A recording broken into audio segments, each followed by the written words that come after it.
Hello, everybody. I am your androgynous android game show host from the future, Nathan Blades, and this is the Neon Caster Twitch channel. Good evening. Hello. Thank you for joining us. You've survived to Friday. Congratulations.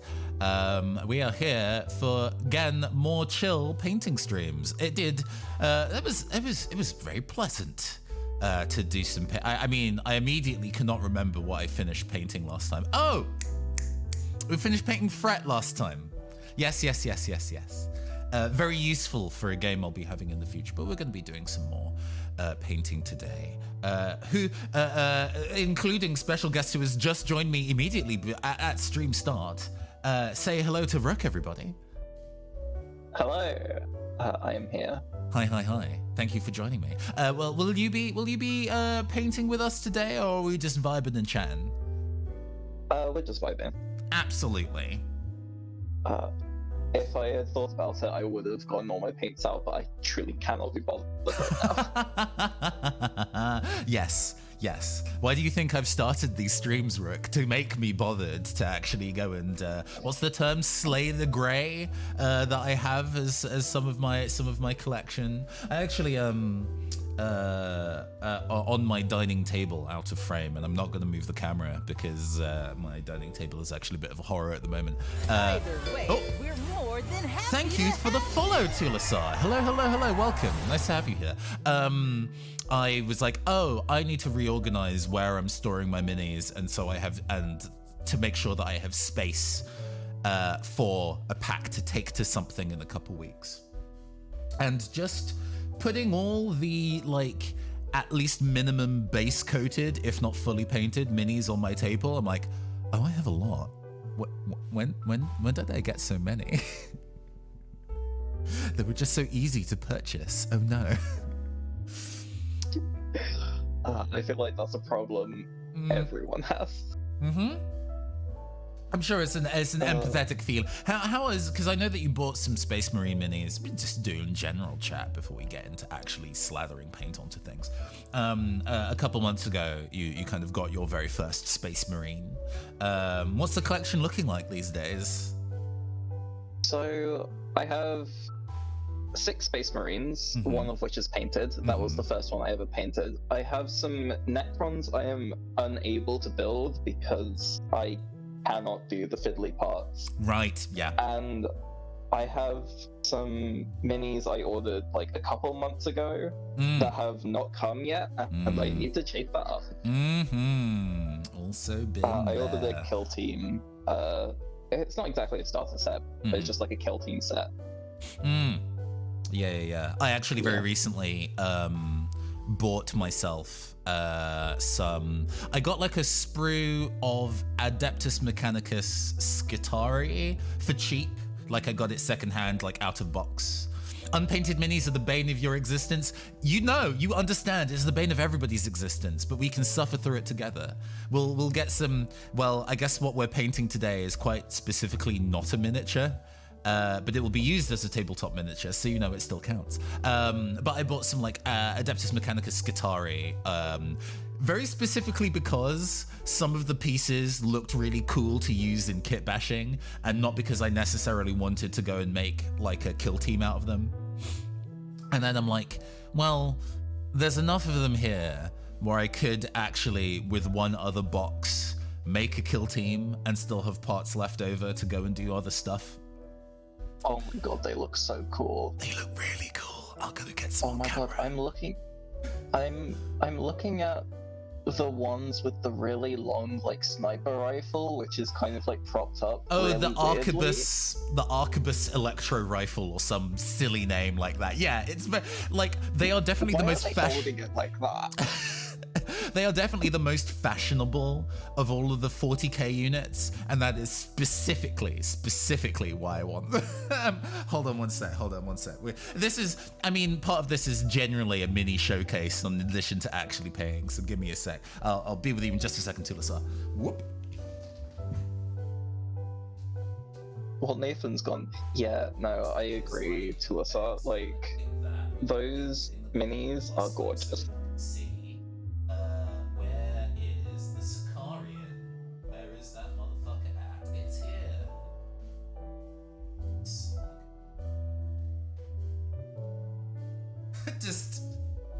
see me creeping in the background in the mirror. Oh my god. Games Workshop's minis these days are doing an annoyingly good job of getting me interested in their products again. The Leagues of Votan stuff too are making me feel away. Sure, I feel that. I mean, I have always been more of a cyberpunk than like space military kind of person, but the minis that I've been putting out as of late are hitting that space real nice, and I'm like, I wonder if I can get individual parts or buy them secondhand, because some of these boxes are expensive. Hi Valthek, hello. Good friend Valthek. Much more accomplished and dedicated mini painter than me. Are you also going to be chilling and painting with us today? But yes, well, the things I wanted to go and show. What we finished last time, we finished Fret last time. The focus is not going to be great because this camera is not designed for focusing on small objects. But the colors of that really came out super vibrant. That pops like a motherfucker. And I definitely enjoy having the duochrome effects paint on the guitar so it's shiny. Yeah. But yeah, I also bought some Adeptus Mechanicus. I've made one of the Sicarian units who have the really long, like, spidery digitigrade legs. And then I've changed the backpack out for a speaker unit and like a robot, a kind of like sci-fi robot head. Because, you know, I've got to kit bash the minis. They can't just be the ones out of the box. I've got to do something silly to them somehow. And then also a thing that I need to paint sometime soon, but probably not today, is this little orc with a guitar. And like a flame.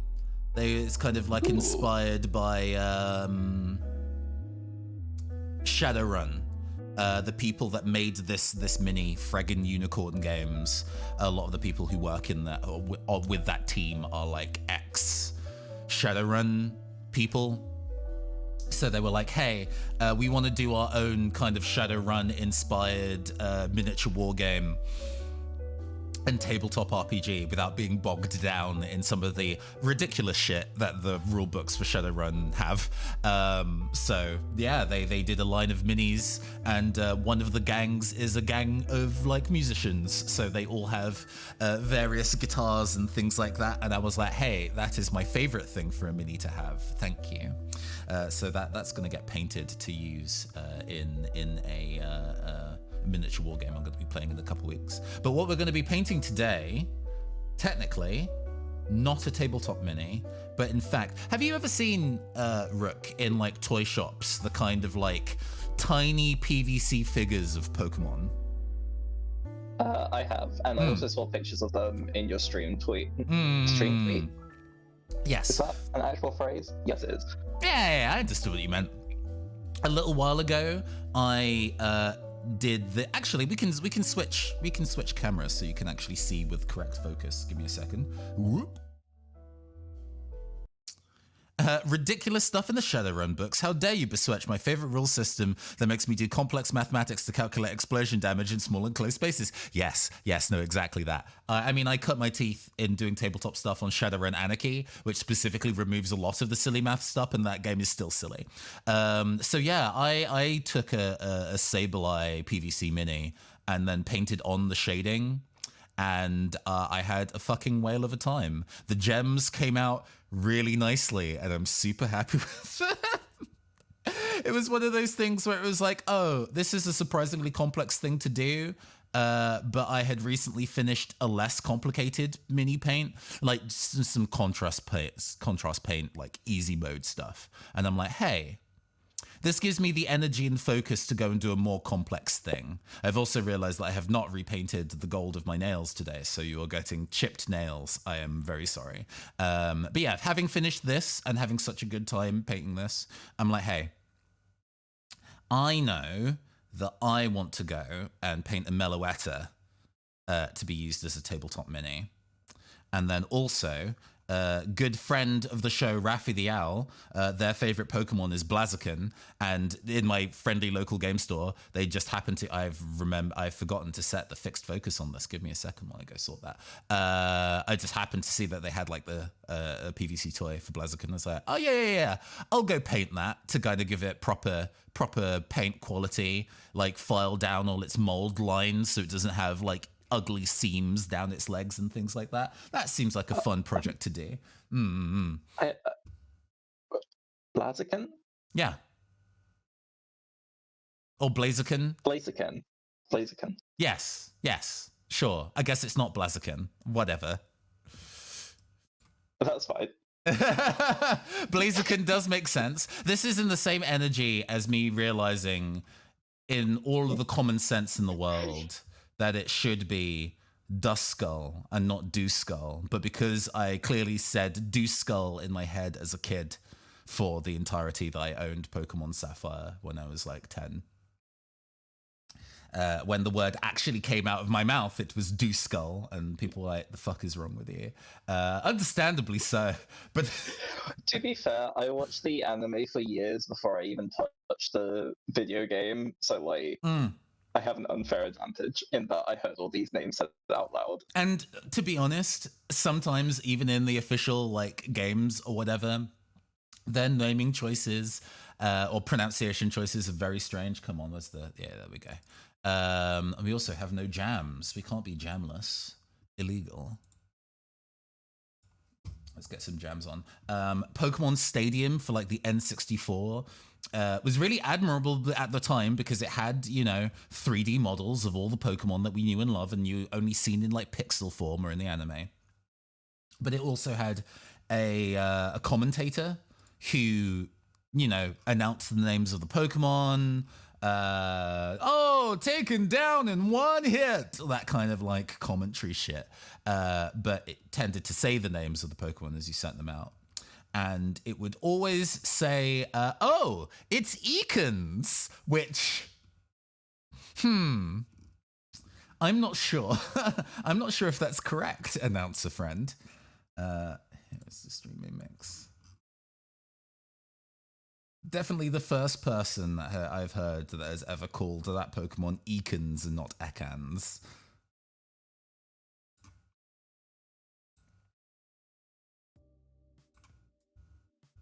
Do we have jams? The jams are low. Okay. Chat, do let me know how that sounds in your ears versus mine, because if I need to turn the volume down, I can. There we go. Clearly the correct pronunciation of that Pokemon is Nope Rope. I mean, a solid nickname for it. Right. I should probably stop fucking procrastinating and paint a mini.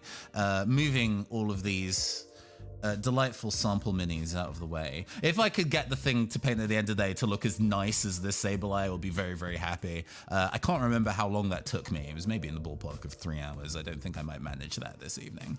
We'll see how far we get across doing these two. Even if I start doing some base coat stuff on Blaziken, that would be nice. But yeah, we'll get the painting handle. Painting handle is a useful thing.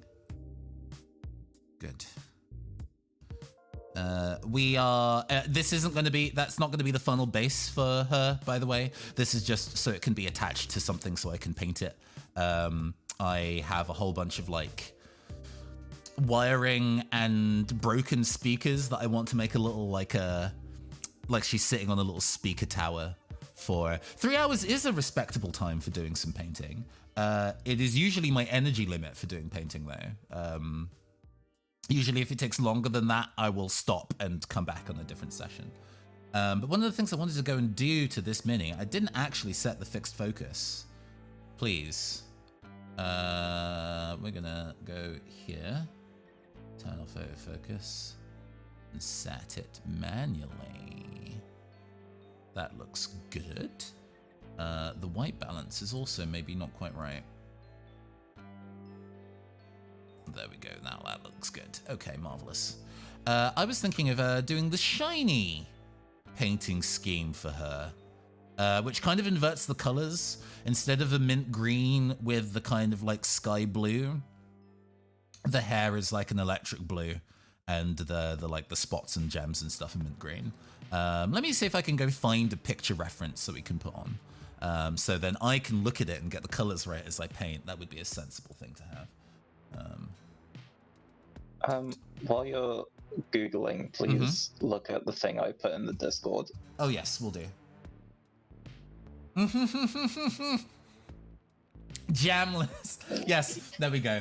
We'll go and show this first. That can be on screen while I go and find the shiny sprite for Meloetta. So we can share with the class. You don't get away with just doing that on your own unseen. How dare you? We're gonna do this. Oh, right, sure. It has to be like a browser source, I guess. Fine. Browser. I still think about the time you played that song on air. For like 2 seconds and was like, okay, enough of that. Yes, indeed. I'm going to create a new source and call it WebRef. Because I had no idea what you were going to try and show me. So it was a very interesting surprise for that to be shown to me. So yeah, you all get to look at this. No jams while I go and find. It's so tiny. Adorable. Bulbapedia will have that. Bulbapedia has everything.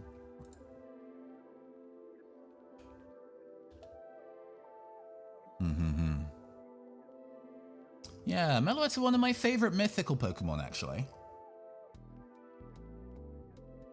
I mean, entirely because it's music themed. I'm a very simple person.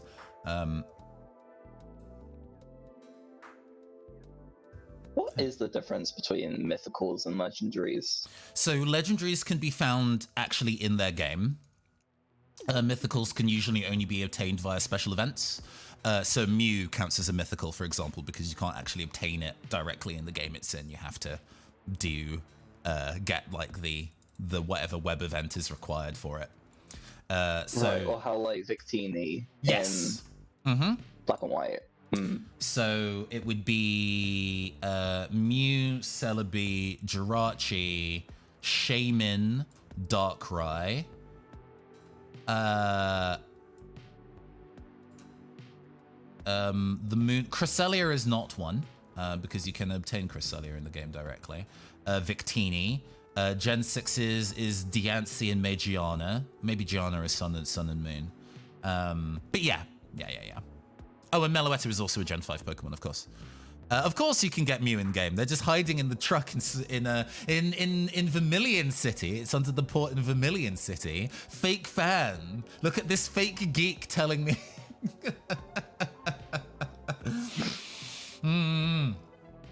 God, I remember those. I still, when I catch a Pokemon, mash down and B, because that was the rumor for how you caught Pokemon back in the day. Like, to guarantee a catch is to press down and B. Doesn't work. It's a lie. But yeah, you can kind of see how the colors are inverted for the shiny version. So we're just gonna kind of work to that. I prefer the shiny. It tends to vary from Pokemon to Pokemon, but I do like the kind of mint, almost electric blue for the hair. This particular mini actually has, you can see it has kind of like a pearlescent effect. That's actually the plastic it was made in. I've had to give it a spray and matte varnish, so there is something of a surface for the paint to actually stick to. And as an alter, I don't have to change too much. The color of the white in the face can stay the same. So it's just kind of adding some shading there rather than having to do full recolors, making it a little less time consuming. But let us focus on getting the hair first, shall we? That is the important thing to get right. We have a wet palette today. Let me put you here. Have you used a wet palette before? Yeah. I don't actually have a dry one, so I make one with like a plastic tub and layers of tissue paper. I mean, sensible. I didn't need to buy an actual one. I just wanted to feel professional. I mean, I was going to, but then I forgot, and I was like, I'm not gonna order just like one wet palette, so I decided just to make my own. No, I feel you. Right. We have some approximations for that, because this is an interesting shade. It is also slightly mint, right? It's not just sky blue. So I'm gonna have to kind of like get a little bit of experimenting in here. We have like verdigris. Maybe that might actually do it. We just give her rust-colored hair. This needs to be shaken up pretty badly, but that might be the key. Along with just a little bit of like a liquid white. We don't need a super thick one, I don't think, because this is going to be quite thick. And then we start the shaking. As I say, it's not like I have practice doing this particular motion on the regular. I just happen to be a gifted individual. You can't tell me otherwise. It took me a hot second. Oh, you sweet innocent child. You're so precious. I ambidextrous even. Very skilled. Yeah, no, that's already the right color. Good God, save myself mad amounts of time. We'll see how thick it is though. It feels a little thin. So, and I have a feeling we're gonna maybe need a slightly thicker initial base coat and then build up. So let's go shake the thicker paint as well. What brush are we using as our mixing brush? Because we don't need a fancy one. We can use our piece of shit plastic brush. Because the application of it is also going to be pretty... Oh, who's the voice on the other side of the Discord call? This is friend of the show, Rook. While I'm dolloping paint onto my wet palette, why don't you go introduce yourself, Rook, and all the fabulous things that you do? Oh, sure. Hi, I'm Rook. If you're looking at chat, I'm RJK Games. Yeah, I'm a TTRPG designer, performer, sometimes miniature painter. Yeah. They ran a campaign of one of my tabletop RPGs. This is how we got to know each other. I did. You can honestly usually find me here in this voice call on the internet. Yeah. When we do the chill voice calls, Rook is usually down, and it's always a delight to have you here. Oh gosh, this is very thin, but it is the right color. So.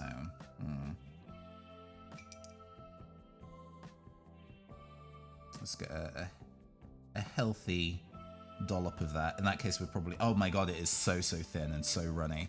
Goodness. Oh boy. All right. We're gonna need the thicker paint maybe, but that's okay. We won't add the white in just yet. Then we'll just work with this set and see where we go. But it's I can already tell that this wet palette is not going to be an organized set of colors together. It is just going to be kind of like a vague watercolory mess. And to be honest, mood, understandable. We don't need expertise. We don't need precision. We just need to put paint onto a goddamn mini so it doesn't look bare and unloved anymore. That is the entire goal. Yeah, no, I'm immediately very glad that I oh gosh, that's not staying. I might need to super glue this to the base, huh? Okay, fine. Easy enough to break off later. The way that PVC works means that it's not going to be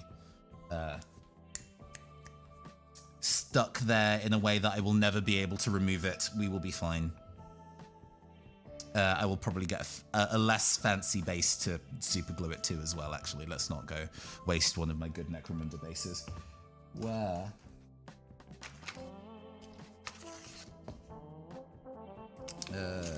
Let's take this one.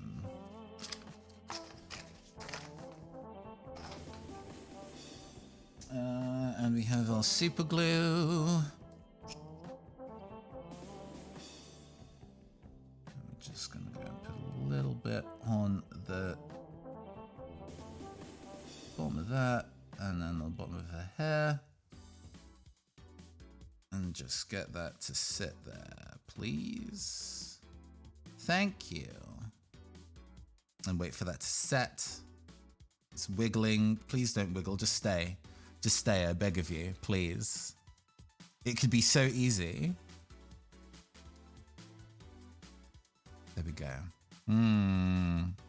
No, it's kind of like, I don't know. I've been, if you have one, a champagne cork might work as a reusable temporary base. That makes sense.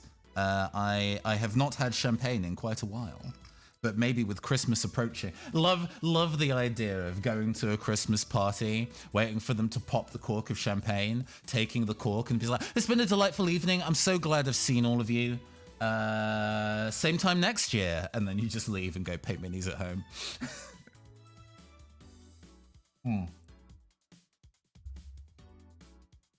Yeah, because this is the way that this mini in specific kind of doesn't really have a very sensible base. It's just a delicate foot and part of hair, and that is just all the kind of like contact point it has. It's like, okay, getting this to actually set on a base is going to be a trial, but it already seems like it's holding relatively firm. I just have to. Sounds like a great 25th of December. Not gonna lie, yeah, I've had enough family Christmases where I would rather go through the process of like only showing up to obtain miniature components and then leave. Okay, this is feeling like we have to build up the color into the green, into the mint green. But hey, we're already got it underway, and we're gonna have to have more paint than this too, because this is definitely not going to set with this on its own. All right. Why couldn't have this been in a dropper bottle? Then applicating this would have been so much easier. Games Workshop. Why? Yeah, like with the what are they called? With the washers, those kinds of bottles make sense. But with when it's very much dipping bottles, anything else. But yeah.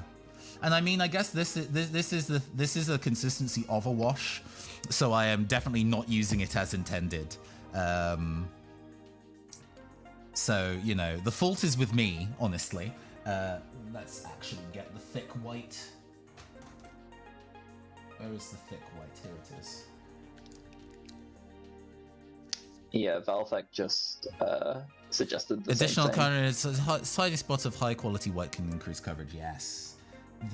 Funnily enough, oh, that's too much. Whatever. It's fine.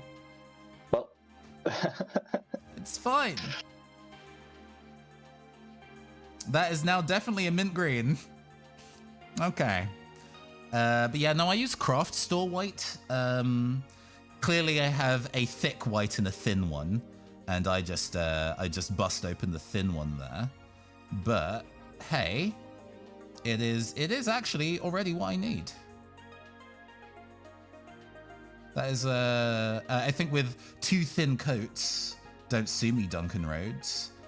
Covering the hair will actually be very, very easy, because it doesn't matter if some of the green comes through. We actually even want it to be slightly green, and I can put the dots back in myself.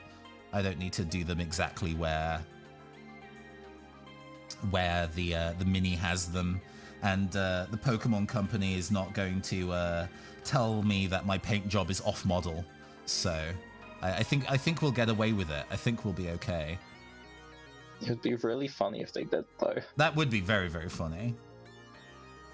It's like people are dragging you about optimization in Scarlet and Violet, and you're choosing to go and bully me instead. Like, okay. There's a faint hair. There we go. Removed. It would be pretty validating. It's like, oh, they're paying attention to my work.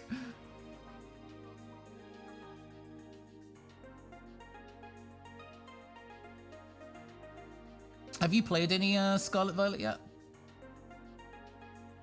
Yes, and I have opinions. Oh yeah. Yeah. I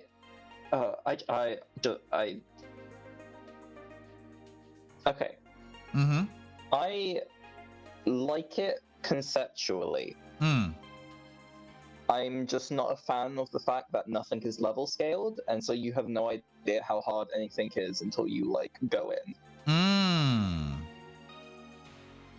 Yeah. It just felt bad to me. Yeah. And so I stopped playing. Oh, I see. Oh, that's a shame to hear. They did say relatively early on, like when you first go to, I've only really just got to a Pokemon. We only played for like the first what would be 3 hours of gameplay was also, you know, like voice acting and shit like that. But Right, yeah. The first time you visit a Pokemon Center, she very conspicuously says, if you don't know where to go next, speak to me and I will give recommendations. And I assumed that means that she's trying to direct you to the next task that's within your skill level. No, she doesn't. Oh. So I looked up a guide to basically tell me everything in level order. I beat the first thing, and then she told me thing number 5. Oh. Okay. Strange. That's very strange. Yeah. Okay. And I immediately am like, hey, I need to switch to the detail brush now. Hold on. Yeah, because it seemed that was very expressly for the purpose of making sure that you had sensible steer. But if not, then I guess it's just... Yeah, what a weird... I was about to trust her implicitly. So thank you for the Thank you for the heads up. Otherwise, I definitely would have strolled into Gym 8 and died.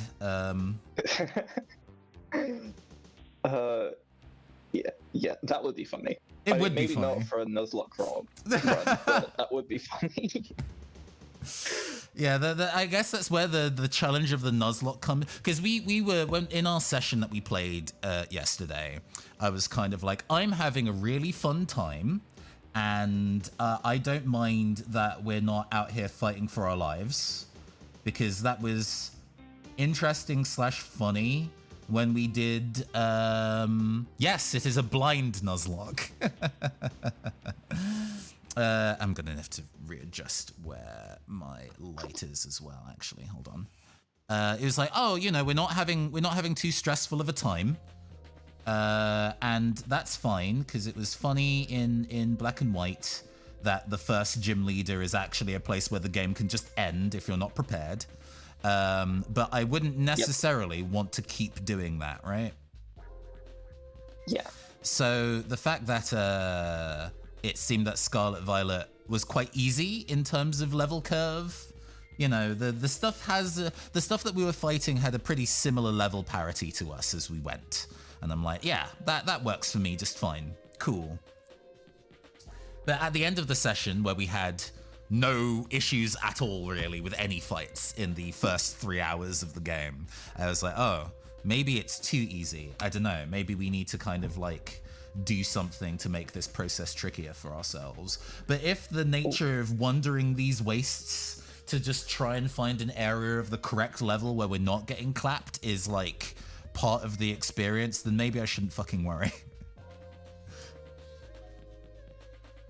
Maybe the challenge will be there. Yeah, and also I definitely would say that the levels of the I mean, this is true in every Pokemon game, but the levels of the surrounding Pokemon don't usually correlate to the level of the thing you're about to do. Oh, okay. I was wondering if that would be a sensible hint as well, actually. But if that's very strange that that's not the case, huh? Yeah. No, for sure. Huh. Also, where did you get to? We got to the central town where the university is. Or high school? I think all of the above. Oh my god. This isn't game spoilers. However, when you're out in the wild, you do find students who like want to have a battle with you.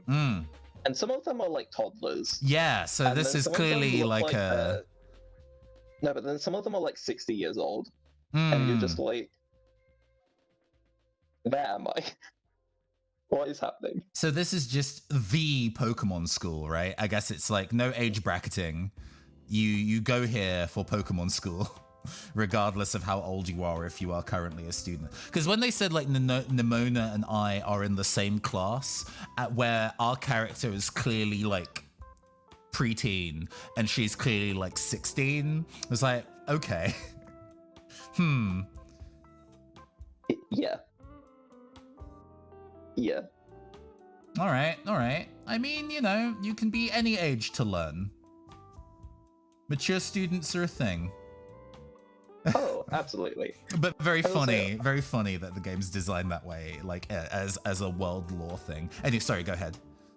Oh, no, like, genuinely, the level scaling thing is the only thing I'm actually critical of, but everything else is either actually really good, or so bad it's funny. And, like, genuinely funny in a positive way. God, taking selfies absolutely whips. So much. One of my favorite things already so far. I did not figure out how to do that.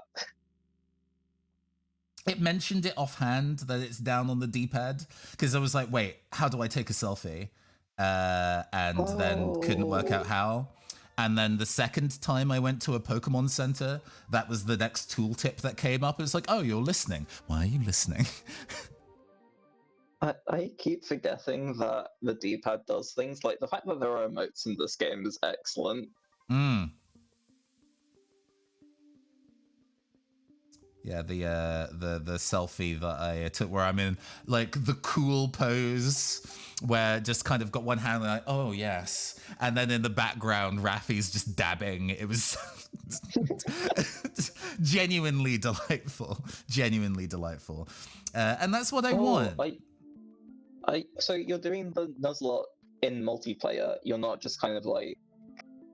Yeah, it's a Soul Link Nuzlocke. The game separately. No, yeah. So we're you know, because this game, the reason why we were so eager to do it for this one, after doing Black and White, is because you can run around the world together. Because the part of the Soul Link Nuzlocke is like, you know, you both catch stuff in the same area, right? Yeah. So we can scout for each other. Like, oh, there's a cool Pokemon here that you might want. Or just kind of like, this is the first multiple. Yes and no. Like, the way that the multiplayer works in it is. This angle's very awkward, but that's okay, we're moving. The way the multiplayer works is that you can spawn allies in your world, and they will be able to run around and explore with you. They can find the same items as you, and the Pokemon that spawn for you also spawn for them in the same places. But you can't like double battle with each other or anything like that, because that would obviously break the game in two. If you could do double battles where everybody else had to do singles, that the game isn't built for that. But yeah, just the ability to, because even though the Nuzlocke we were doing before, where you could only really see my game footage and not Raffi's, because Raffi was playing on actual hardware, playing when they were doing Black and White. I'm gonna let that dry and then give that another coat, but that's actually coming along quite nicely. It's actually really nice to see where Raffi is on their adventure at the same time as me now. It makes me feel a lot more connected. Whereas before, you know, it was just hearing how the progress was going because they were on mic. But now I can actually see Wagwan, and that's just fucking charming. It's just so charming. At some point, we might have to do a thing where other friends of ours who have the game can join our world.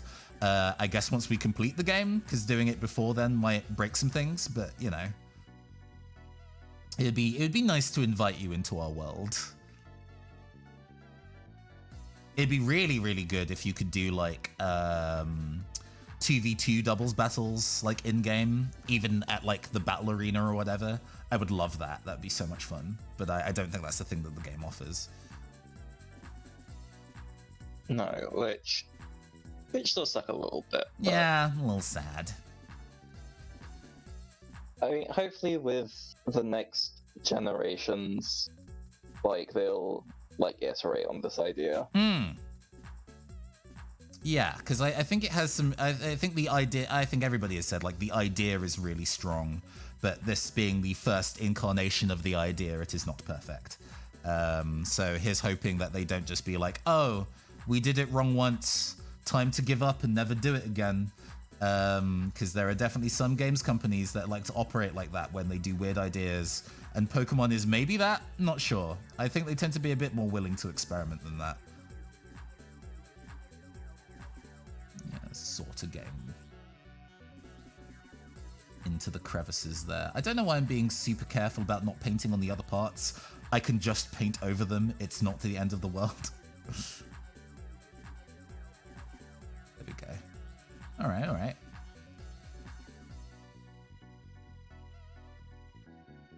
So who is your favorite Pokemon in that gen?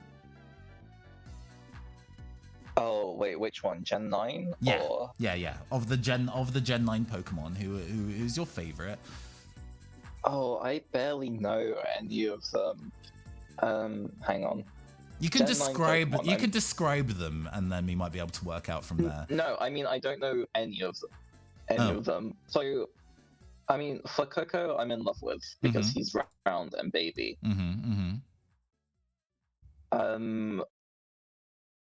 Okay, now please hold while I look at every single Pokemon. Oh my god, the Ghost Dog and the Dodog.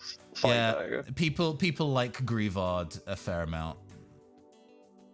People like who? Grievard is the Ghost Dog. Yeah. I wasn't looking at any of their names. Oh my god, Smoliv is also such a little guy. So Oh my god, look at all these friends. Rebalancing the camera so you can actually see what this is supposed to look like, because I think what you're getting on camera is not quite what I'm seeing. But yeah, there we go. That's a bit better. I'm sorry. There's a set of Pokemon that are just a family of mice. Yes, called Mousehold or Tandemouse. Oh my god. Tandemouse and Mousehold. Yes. This is the greatest game to ever exist. You know, the Pokemon are mad cute. The Pokemon in this gen are very, very cute. There is a tiny fish called Tatsugiri who's a dragon water type. Oh my god. And there's a piece of sushi, as I understand. Oh my. Okay, this entire stream is going to be me just like freaking out over these Pokemon. I'm here for it. Oh my god. Oh, the Pokemon that fills me with such rage is Nacli, which is the rock salt Pokemon, and I hate it because of the pun, or because of the pun. Yeah. I'm just like, God.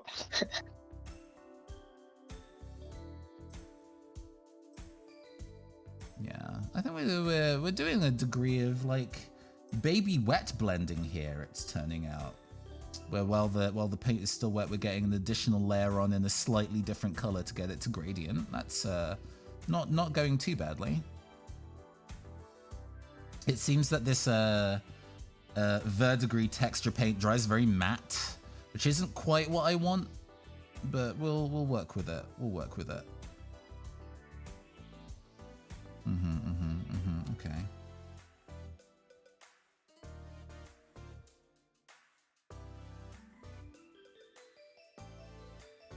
Yeah, no, so far, the things that we've seen, I like Graphii, the graffiti, like, monkey eye thing. That's cool. I like them. I'm definitely excited for Ceruledge. Oh, the Mega Man looking one. Yep. I had the feeling. I am a simple entity. I see a Mega Man looking ass Pokemon, and I am all ready to make it my friend. I'm also looking at Tinkaton. Truly powerful. Baby want power. Baby want power. Yeah, that's coming along relatively nicely. I wonder, because this is correct in terms of color, but it feels a little patchy, and I'm wondering whether a wash would kind of get it to kind of settle down within the same space, or a contrast paint, either or. But I also want it to remain relatively pastel, and obviously contrast paints and washes are quite strong toned. I do have some glazing medium. Maybe that would be the answer to this quandary I have put myself in. Because we can use fucking plasmatic bolt that is a mint green cyan. Hold on. Where are you, plasmatic bolt? No, my dry palette. My empty dry palette. Don't worry, there isn't paint all over my floor. Yeah, plasmatic bolt. That's actually the right color. I can put that in the recesses.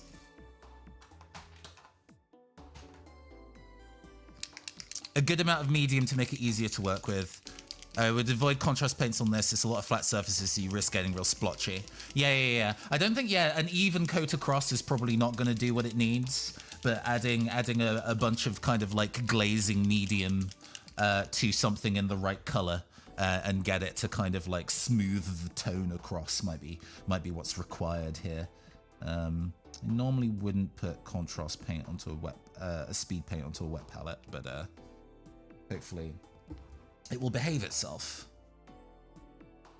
Brush wet, tip it off slightly, fill it up with this, and then see if we can get it in the grooves of the hair. Oh, actually, not bad.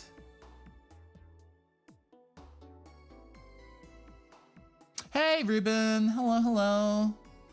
Happy Friday. How is your week going?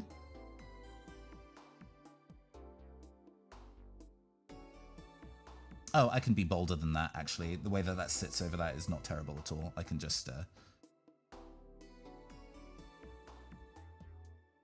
Ooh. Yeah, that's already unifying the tone a little bit more.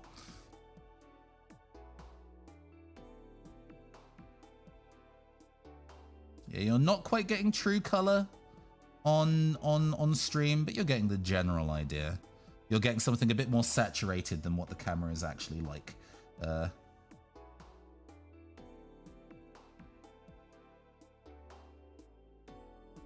this already feels like it's helping to get it in the right space. Love that. Oh, the nail polish is super chipped. I'm so sorry. I've had a very, very busy work day, and I have been kind of caught on the back foot in being aesthetically prepared for stream today. But hang on, I'm gonna show you the state of mine so you can feel better about yours. Understood. Intense workouts over the weekend, huh? Oh yeah, I forgot that you can be a bit of a gym bunny sometimes, Ruben. Don't even notice the chip damage. Ah, yes. The faintest edges remaining, I see. You know, love those circumstances where it's like, oh my gosh, I need to repaint my nails. I am just too busy or do not have the energy, and so they just don't get done for like a week. But we're due. Or it's like, oh, my hands are not going to appear on camera all week, so I can be lazy. Entirely forgetting that my hands are on camera today. But sometimes every day. Oh! My bad. Sorry to undersell. Not my intention. Please forgive.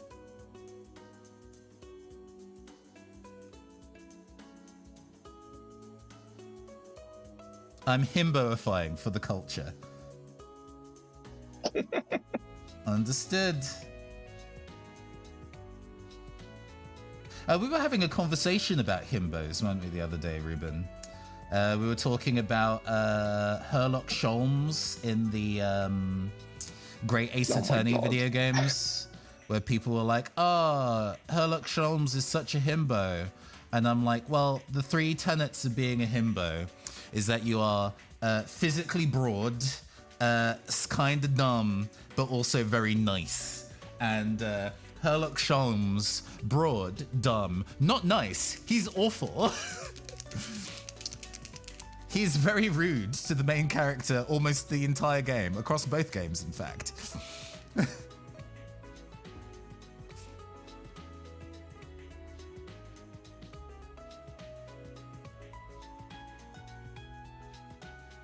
Yeah, no, that's settling in the recesses in the hair very nicely, so this was a good call.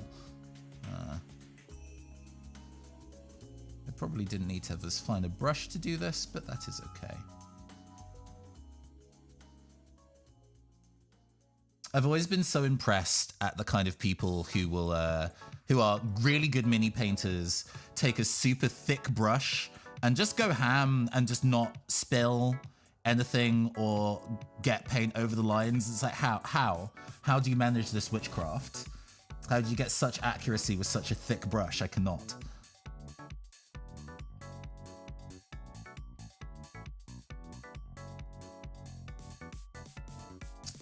So much more even toned than before. That works out really nicely. And then we can build that back up with a mixture of the speed paint and regular paint to just kind of like thicken up the bits that need to be thicker, and it'll be looking good.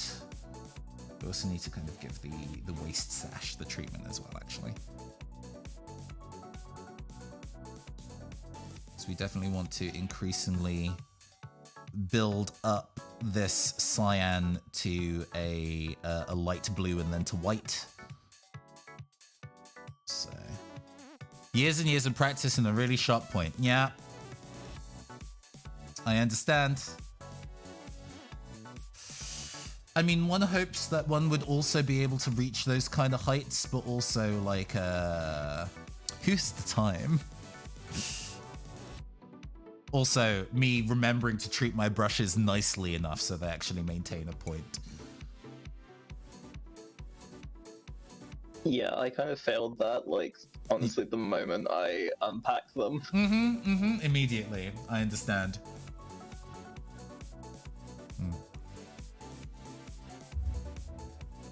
Okay. We'll let that dry a little bit. Let's work on finding parts that we want to put in shade on the arms, on the grey parts of the mini, because we want a cool toned dark grey for those. So we have some of the bits and pieces that'll get us towards that. We have a grey blue from Vallejo Model Air, but it's a little thin, so we'll need a second colour. Potentially, I could probably just add a little bit of the white, and that might already get me into a place that's pretty good. I was thinking maybe... I mean, I don't know how the tones would clash with each other, but maybe like a little bit of the blue. Yeah, using a bit of the color across to get that unified. Oh my gosh, you can tell I've not used this paint in a while. Ooh. Oh my god. Just so much semi-dried acrylic paint stuck to it. Get thee gone. Oh, there we go. Still quite watery. Or maybe my wet palette just has too much water in it. I have a feeling that's probably why.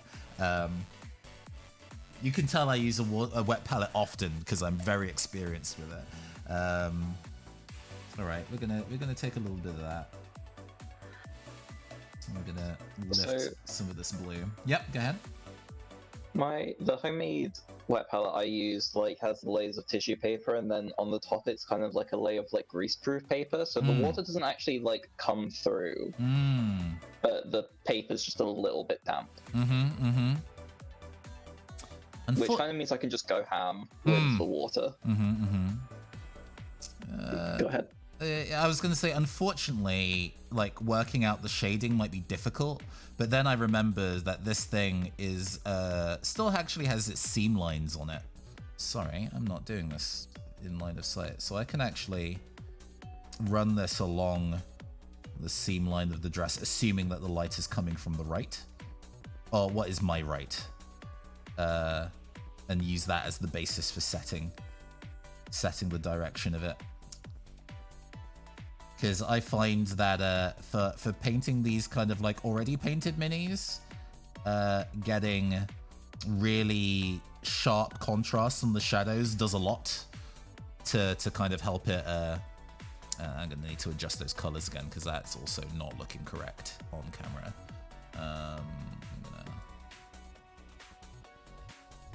Yeah, that's more right.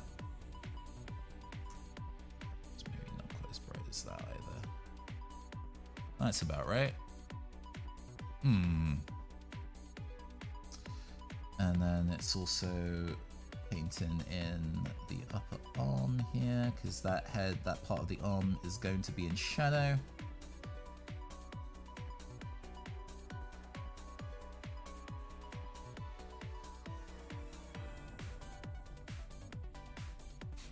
There's also a point where like, oh, I'm just kind of like making a bit of a mess here, but we're experimenting. We're experimenting. We're working out how we're gonna get through this as we go.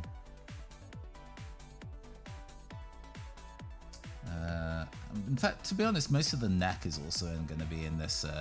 I could probably even stand to go darker in certain places, like under the neck, so there can be multiple tiers of shadow.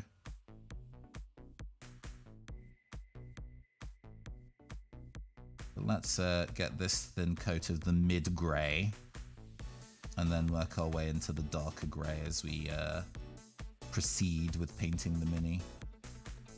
It's not the best kind of grey, it's just a bit mid. Definitely listen to those kind of music albums that are very much a mid-grey. Oh yeah. No, I get it. Your work is sad and depressing, but it's not that depressing. Come on.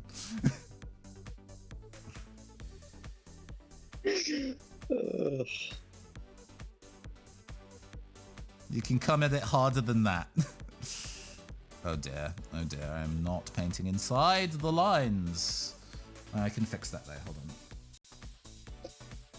Oh my god, did I tell you about the time a child at school was like to his friends, who's ever played a game called Skyrim? Just in complete disgust. It's just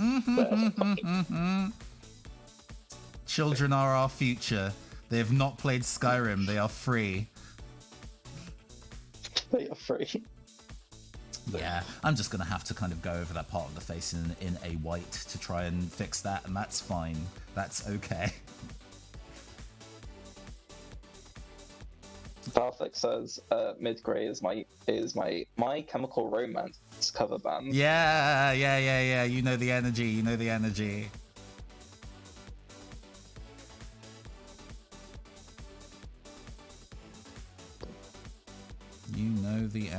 that I am talking about. There we go.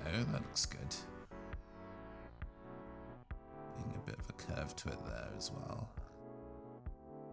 One of the things I quite enjoy about, and you'll see on the Sableye that I did, where one side of the face has been painted very specifically that it's more in shadow than the other. But if you look at it from the back, where the lighting has moved as well, because you're only really going to see the Sableye from one side at a time. So as long as the side you look at has its shading consistent, it's fine. So I'm like, oh, I don't need to pay attention to light sources that much. It just needs to make sense from the given angle that you look at it from and make it dramatic based on those kind of, which is not how you teach yourself how to paint with light sources. That is probably a bad thing to do if you're trying to teach yourself to be a good painter. But we have escaped. We have escaped following art. I didn't go to no art school. I don't have to do any of your rules. Rebel.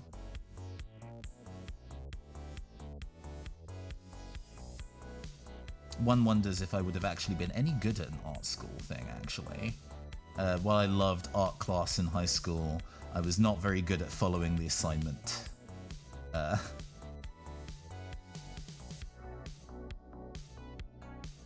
But then that's a larger number of kids, right? It's like, oh, you know, I love art. I love being able to paint anime, and get very mad when my teacher says, hey, maybe learn to paint literally anything else. If it works, it works. Picking a presentation angle for a mini is pretty important. Exactly. And, you know, sorry, go ahead. Go ahead. No. And No, ultimately, this is a thing to be seen on a tabletop from 5,000 yards away. Not that far away, but you know what I mean. So, you know, if nobody's going to be peering at it from like 2 feet away and be like, your light sources are inconsistent. And if we did, we'd have a different problem going. No, for sure. What I was going to say is, like, on my course, I don't know if I told you about this. I feel like I told someone about this.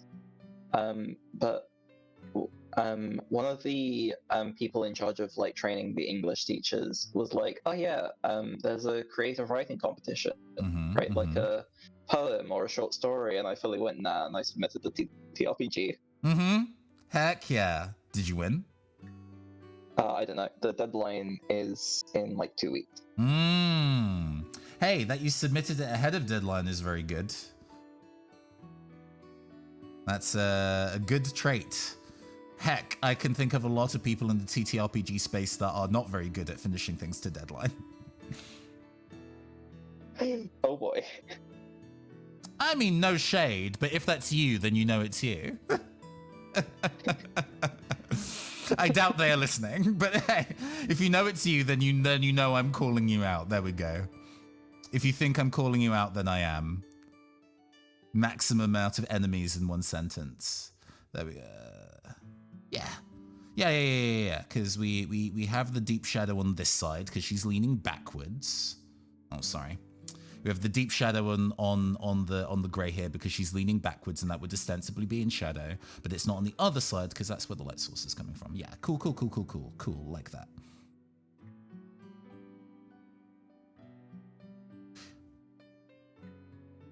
Yeah, painting this is already not a huge, like, insurmountable challenge or anything, but I'm immediately like, oh, this, compared to, you know, an actual tabletop mini, has a decent amount of, like, real estate for me to paint things on it.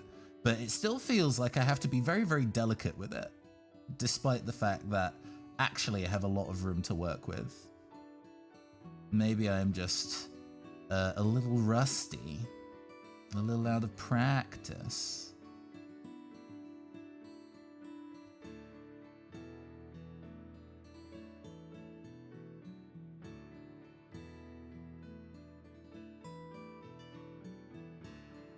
Just getting deeper shadows in there. How is teaching going? You enjoying it? Yeah, it's been fun. My last week of placement next week. What happens afterwards? So I have a bit of time in uni, Christmas break, obviously, and then I have a placement at a different school. Ah, gotcha. You kind of, like, you know, put on your very large, like, pork pie hat, put everything into your briefcase, and then move on.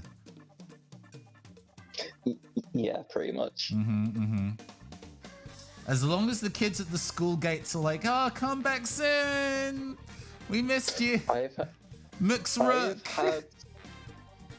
had so many students be like to me, like, oh, are you like staying at the school and becoming a new teacher? And I was like, no. No. And they're like, oh. Sad. But still, the fact that they want to keep you around, good. If the students like you, that's the most important thing, right? If they like you enough to actually learn, then you've already done it perfectly right. Yeah. And the students at that school are, like, very good, like, in general. So well behaved comparatively. Well behaved comparatively.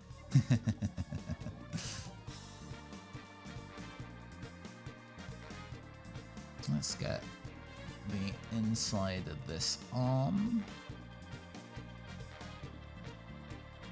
Yeah, no, I am fully just kind of like guessing with the layering and light source now, but that's cool. It's calm. It's calm.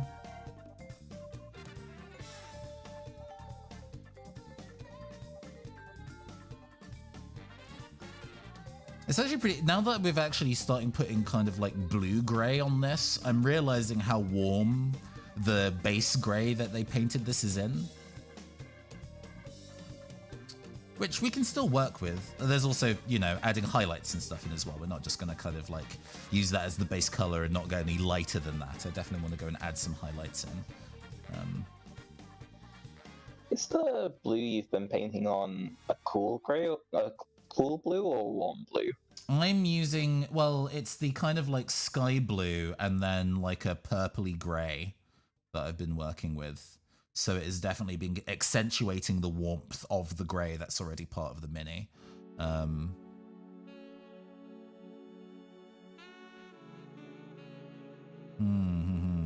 also have to think about how we're doing. Oh, yeah, we can...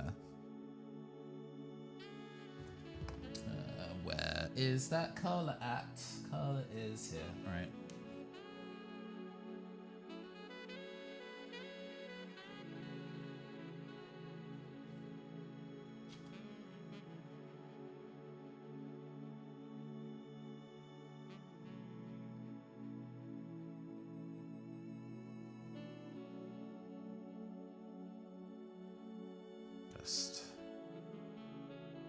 Doing really exaggerated shadows on the earpiece.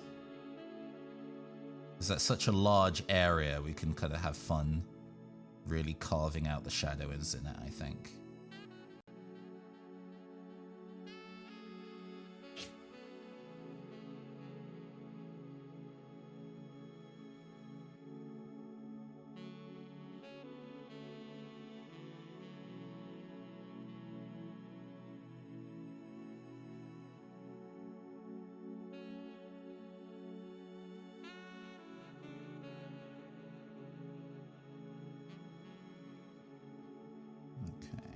Yep.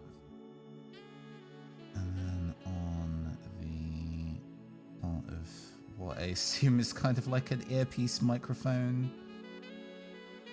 And then this part of the headset. Yeah. Oh, that makes a lot more sense. I just kind of like wrote it off as weird Pokemon nonsense. Yeah. I suppose I can tell that it's supposed to kind of like look like a pop star headset, I think. To me, at least, anyway. We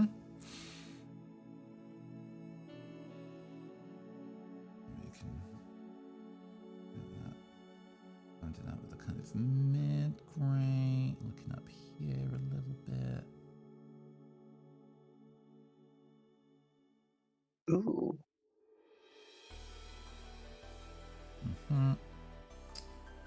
We also want to get... Well, we'll wait for that to dry and then do a second layer in there before I start fucking with that.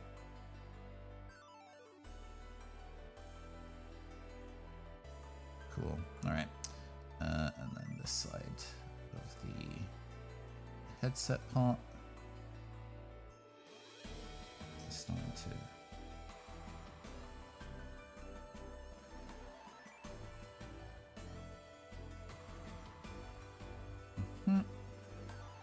Need to start thinking about what my highlight color is going to be. Do I bust out the pale sand? There is a... I don't know whether you've seen any YouTube videos by Dana Howell Rook, who's also a miniature, also a miniature painter. She does a lot of synthwave inspired color schemes, and was really kind of like, be careful with that color, you might summon dead. Way ahead of you. Way ahead of you, way ahead of you. It is her primary choice of highlight color. But she works with kind of like neons and hypersaturated colors a lot of the time, which is what I also like to do. So I, pay reasonably close attention to the stuff that that goes on with her work, because I find it pretty, inspiring, honestly, in the kind of like, oh, sure. Didn't realize that people were painting Warhammer miniatures like that. I thought they were painting them all grim, dark, serious army grey bullshit, and nothing more interesting than that. So glad that she's out here kind of coming in with that energy, but also kind of like, your approach to painting these I am a professional painter and do a lot of it, but I also want to do things that don't take me a ton of time. And make the process maybe a little more fun to get done. Like, I understand that philosophy. We'll subscribe to that newsletter. Thank you. Synthwave Meloetta would be a vibe. I mean, we got a little bit of that energy in there with the color scheme.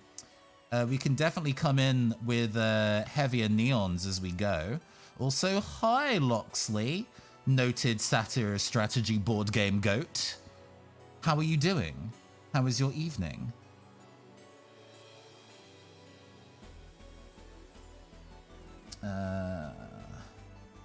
Okay.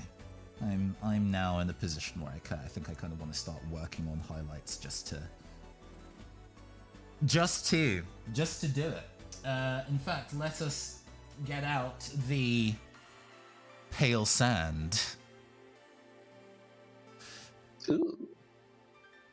Which is just a warm white, but it is very useful to have warm white and cool white as separate things in your repertoire. And most kind of like neutral whites you just get in a tube tend to skew cool anyway. So having warm as an alternate option can be handy. Having a lion tomorrow, nice. I guess I can lion tomorrow. I must admit that a lot of my headspace is being very nervous for the Pokemon Sword and Shield tournament. Hi, Will, how's it going? We're starting to do a shiny form Meloetta, so we've got the hair in kind of like a sky blue, and while that's drying, we've been working on getting some of the shading done on the body, so we're like artificially giving shading, because obviously the PVC Mini is just a single color. And we're going to have fun trying to do the eyes and the gem and stuff as well, actually, today. I don't think I will necessarily finish this in one session. I do want to have a go at starting to paint some of the Blaziken this evening. We'll see how far we get.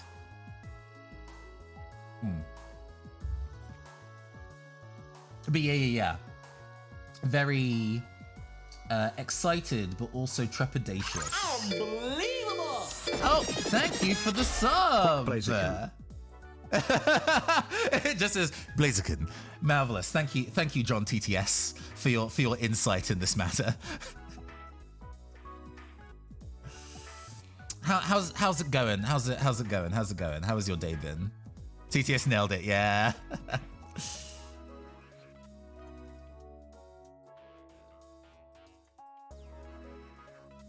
So just adding in some big obvious highlights. Mailed off 20 copies of Mystic Lilies. Yes. Late people to give addresses, I assume. There's been a bit of a general post office strike in the UK at the moment, which has been a bit of a problem for me. Is, like with all strikes, you're like, yes, please pay your workers more. But also, I do have these miniatures in the mail I would quite like.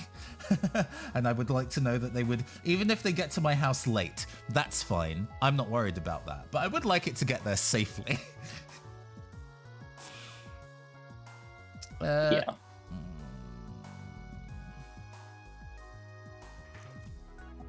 Hopefully, because you mentioned, Rook, that you had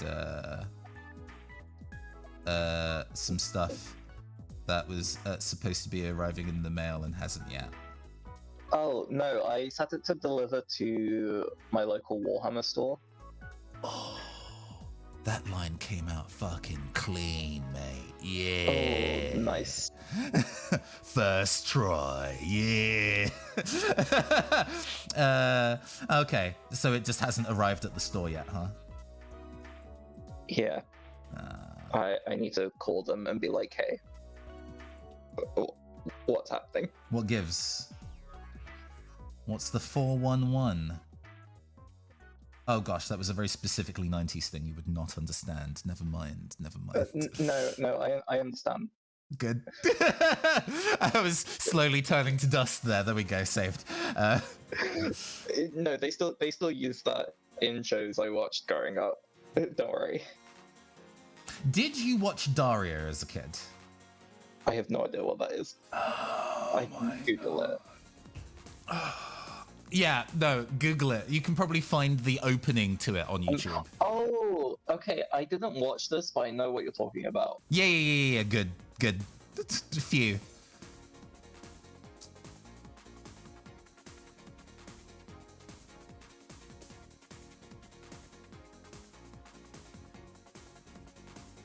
Yeah, no, that stopped airing when I was 2.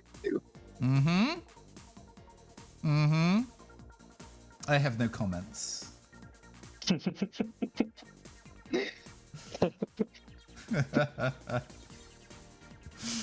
Chat is suspiciously quiet. I think they are also slowly turning to dust. For a moment there, I expected Carson just spontaneously turn to return my slab or suffer my curse. Which is also a TV pop culture reference, so you probably wouldn't even get. Okay, I'm gonna stop. Before I. What was that from? Courage the Cowardly Dog. Oh, yeah. I mean, that did air when I was growing up. I just never watched it. Good ass show. Such a good show. Gonna get my mallet. Yeah. Velthek knows what's up. Yeah.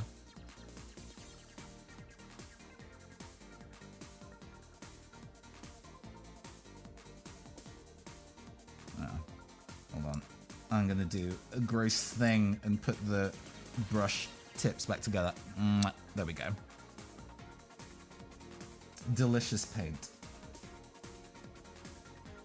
I do that with my makeup brushes too sometimes, which Nathan like, haha, remember when the train came straight at the screen? And for a moment I almost thought I would die, yes. Are we gonna do the highlight here? Maybe. I mean, if it makes you feel better, my day job is just having that experience every single day. True. Yes.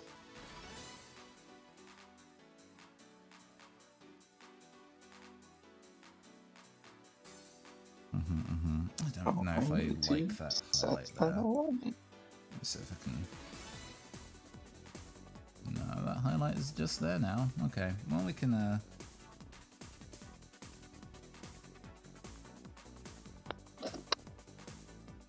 We can work in our mid-grey and smooth that out.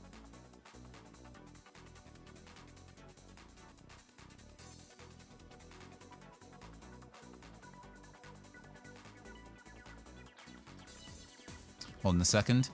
Yes, this is Sonic R. Oh, is it quiet? I was kind of assumed it was too loud in the mix. I can pump it up a little bit.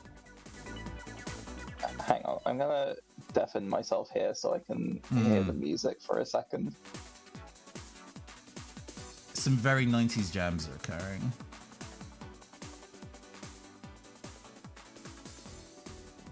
Living in the city, you know you have to Sonic survive. music slap. Just because they had astounding musicians, fucking Jacques. Oh god, oh no. There are two. There's a Japanese composer and an American composer who actually were doing work since like Sonic 3D Blast, and both of them are very, very good at what they do. Yeah, right. Like, I don't know if you've played Sonic Frontiers or have seen any gameplay. I've seen some gameplay. The music's very good. I don't know if I would be super interested in playing the game though.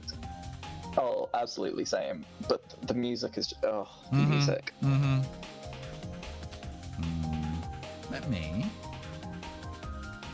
I wonder if I can use the pale because Miss Thang here is so pale. I wonder if I can use the pale sand as like a shade rather than a highlight for the skin, and then cover that mistake that I did on the face.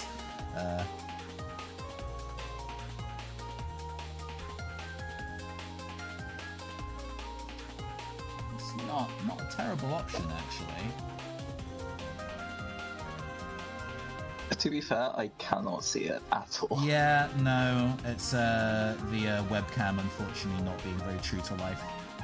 This webcam is better for detail work than my face cam, but it's still comparatively a cheap piece of shit. Or ill-suited for this purpose. I would like to at some point save up for like a proper, like a proper camera, like a DSLR to work with for things like this. That'd be nice. But it's a very nice to have kind of thing. I couldn't necessarily justify it as an expense very easily anyway, so... Alright, the hair at this point has dried, so we can start just getting some streaks at the raised parts of the hair to just, you know, suggest that sheen.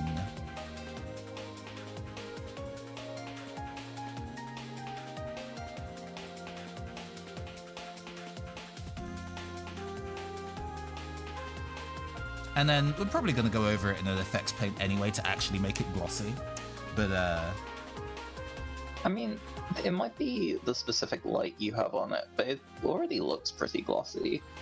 there is a little bit of sheen to it, but the color, the color that we've used for the for that kind of like verdigris kind of color is definitely very matte. Right. So there is bits and pieces of it that have a sheen, but a lot of it is actually still quite matte. But it's good to work with. I don't mind the layering being quite matte, because then that means I can add gloss as I want, rather than just like, well, that's just the nature of the paint, and matting it down would be a pain in the ass. Well, that's maybe a little too light of blue. Also, this is so unrelated, but every time you say the word matte in reference to the paint, my brain, just in my head, I just hear... Oh yes, Matthew. The voice of my dad. No, but I hear the voice of my dad just saying Matt Cardle, like the X Factor winner from like years ago. Oh, why am I like this?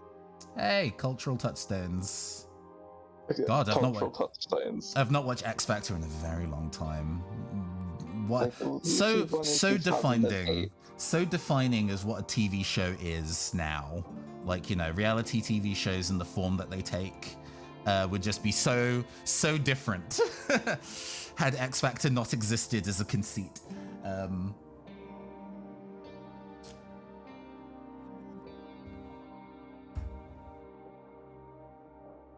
Meloetta does need some sun.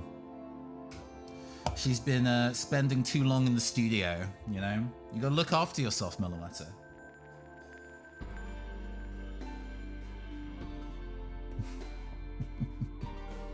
White girls in Pokémon be like. There we go.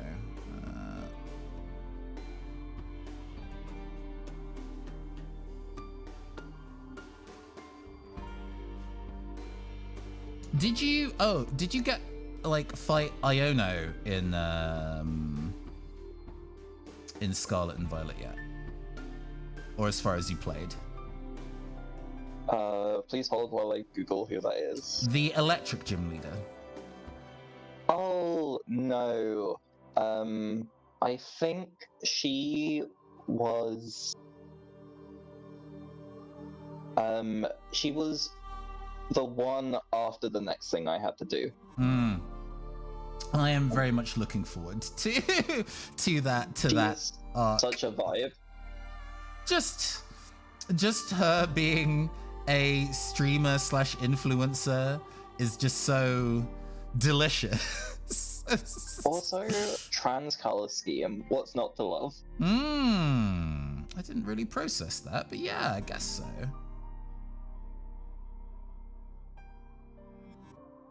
Just doing some edge highlights on the hair to make the recesses stand out a little more. Doing that little bit of color contrast near the edges to make the dark bits stand out even more.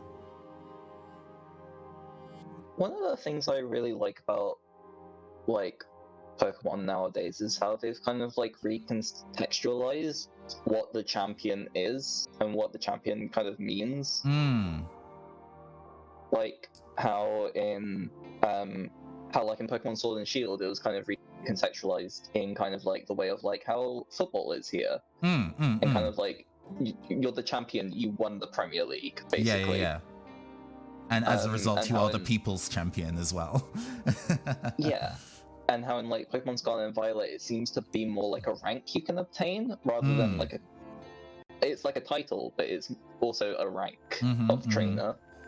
Yes, because Nimona is champion rank, even though she is obviously not current reigning champion to fight. Yeah. I say that, maybe. Maybe she's a Garyoke and she's at the end. I don't know. I don't know either, to be fair. I mean, I've only known her for an hour and a half, and I think she already deserves the world, so, you know, if she wants to be champion, let her. Yeah, a bit like Grandmaster.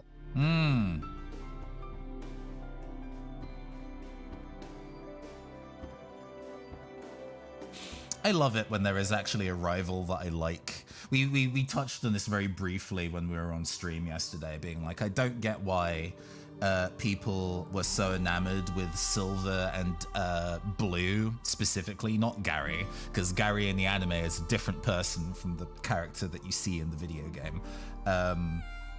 Because they don't really have a personality beyond being mean to you, but for some reason people like that way more, and I don't understand why. There is you know, I really like Hop so much. Just the character arc that he goes on as a person, being like, I'm losing all the time to these people, and I don't know how to handle that emotionally, especially when there's a pressure to be the best at this very specific thing. How do I get through that as a person? I truly, really adore Hop. I do think it is funny how he's like, I'm gonna beat you, and then he kind of just has, like, a couple of Pokemon, and I'm kind of here like, please get sick. At least come at me with sick. Like, he changes his team up more than a lot of other rivals, which is a thing I noticed about the fact that Hop is trying TM, is that he at one point revamps a lot of his team aside from his starter and double, and I'm like, oh, so you are genuinely trying new things in order to see if you can get the leg up. I admire this. You know, most of the rivals in any of the games that you fight tend to just kind of, you know, they'll add a Pokemon to their team, but they won't necessarily rebuild their team if they feel it's not working. Yeah. So it's like, oh, you're trying to be competitive. Which was, I got to experience that in working towards this tournament, where part of the conceit is that you build this team based on what is thematically tied to your VTuber character / lore or whatever. And so it's kind of balancing what Pokemon I like and what Pokemon makes sense together strategically and what Pokemon are actually good. And those are not always necessarily the same thing. So there was a lot of kind of like, I love this Pokemon, but I don't think I can have them on my team if I want to win. And that was such a thing to go through. That sucked. I hated that. The realization that I would have to go and let a fave go because it wasn't like, you know. Who did you want on your team? I really wanted Toxtricity on my team. Oh, yeah, that makes sense. Toxtricity is amazing, thematically fits, character design is great. Even an electric type, 4 times weak to Earthquake. I feel like, I mean, I don't think it'd be very competitive, but I feel like Rotom kind of fits the brand. Is genuine, is actually my favorite Pokemon of all time, yes. And is on my team. I have a Heat Rotom on my team. Ooh, that tracks. Like, I was just kind of thinking, like, AI's Electric Ghost. Yes. Exactly that. That's the logic. You got it. You got it in one. Let's see here. We need to... Wow. Your fave is problematic, low tier. And like, and then with that in mind of like, hey, we have to pick something that is going to actually work. Hop looking at the box legend he gets, we're gonna pick a top tier today. I mean, yeah. You know, once you beat the game and you can do the like the champion tournament whenever you like. And I was like, oh, Hop is competing. That's fun. I beat Hop last time. Cinderace is probably the most annoying thing on his team, but I can handle that. And then he just leads on Shield Dog, and I'm like, oh yeah, fuck, he has that now.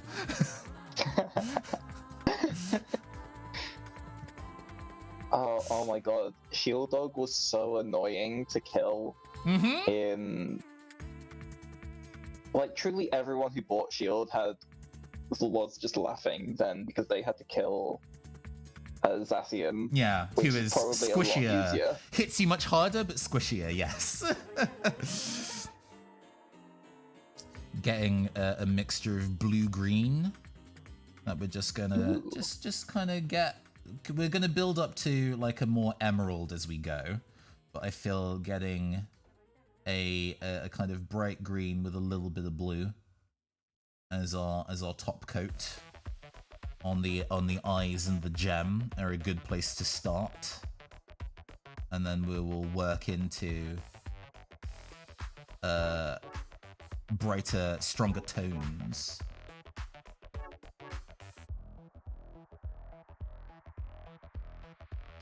Yeah, nice. Okay. Oh, careful. Yeah, Valthek. I feel like I kind of went from like, oh, I really like Hop to, oh, interacting with this kid really bums me out. Yes, the fact that he's trying so hard and losing and he doesn't know how to handle that. It's like, oh man, I wish I could help you, buddy, but one of us has to win here or the plot doesn't progress. I also thought it was really funny about, like, what's his name? Bede? Bede, yeah. Bede. I mean, it's the music, like his theme song when you battle him. There's a voice in the background that goes, Bede. So I see. Yeah. Fuck. Hold on. That's so. Oh wait, do I have to? No. You're good. Oh yeah, you'll. I guess you'll also have to go find it on YouTube or whatever. But I'm gonna get Bade's theme. So I assume it's pronounced Bade. Here we go. But yeah, no, just him kind of being like, I'm going to beat you, and then he has 4 psychic types, and you're just like, dude. I'm so sorry. Yeah, I'm just gonna crunch. Listen. For chat. They'll hear it in a bit. Bade! So I can only assume it's pronounced Bade, I suppose. But, yeah. He also chats a lot of shit. But, Bade! That's so funny. It works so well. I'm so glad that he has a theme like that. God. Why is Pokemon? The soundtracks just genuinely got better every time. Sun and Moon's soundtrack was already amazing, and then Sword and Shield just continued to be really, really good. And from what I've heard of Scarlet and Violet so far. Already very excited. The slap bass when you encounter a wild Pokemon in the area I'm currently in. The music may well change. Very good. By the way, your microphone just got really crackly for me. I don't know if that's on stream or if it's just Discord. Yeah. Hold on. Fine on stream. Give me a second. Let me fiddle around with microphone settings in Discord for a hair.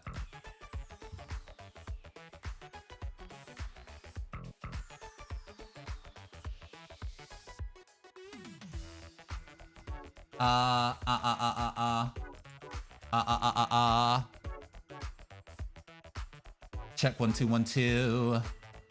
Am I still crackling? Yeah, it's gotten worse actually. Oh god. Hold on. Hold on. This has happened to things before. No, YouTube is working correctly. There was a period of time. Where I was having sound card issues. It was working like really poorly with my interface, and I had to do a lot of fiddling, and it required a lot of reinstalling some drivers. And part of the thing that signified that stuff was going wrong was that Discord really did not like my microphone. So if it's not liking my microphone again, that's bad. Hold on. I'm going to close Discord like entirely and boot it back up and join this call and see if that's any better. Okay. Oh dear. Oh dear. Quit Discord. I love tech issues, don't you? I will respond to your message in just a moment, Rafi. Apologies for me trying to do sudden tech support. Because I really, really don't want to be suffering that same issue. It took me so long to fix before. Check 1 2 1 2. Hello. You sound perfect. Oh, it's fixed. Fuck yeah. Sword and Shield soundtrack was just killer. One of the first generations where the in-game version is better than all the remixes on YouTube. Yeah, I agree. I mean, there's only so often you can get like a dubstep remix of a thing before you're like, please give me another genre to work with. I promise you that there are other genres that are also good, or that this song did not necessarily need to be a dubstep version. Give Meloetta a two-tone to her mouth so she actually has a mouth and a tongue. There we go. It's the small details. Oh, we can put jams back on.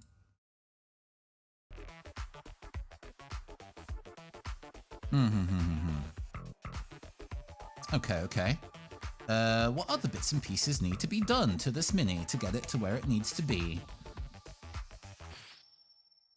The dots in the hair. Oh, yes.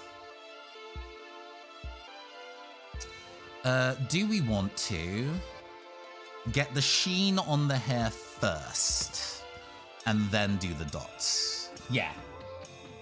I think so. Let's get ready to rumble. I mean, I love opportunities to use a silly effects paint, but we have a blue-green iridescent effect paint that we can use. Ooh. This is very much not the same kind of light mint green blue in The Shining, I'm realizing, but also I really like the shade of blue, so to be honest, fuck it, who cares? Again, the Pokemon Company unlikely to show up to my home. If they did, I may ask for an autograph.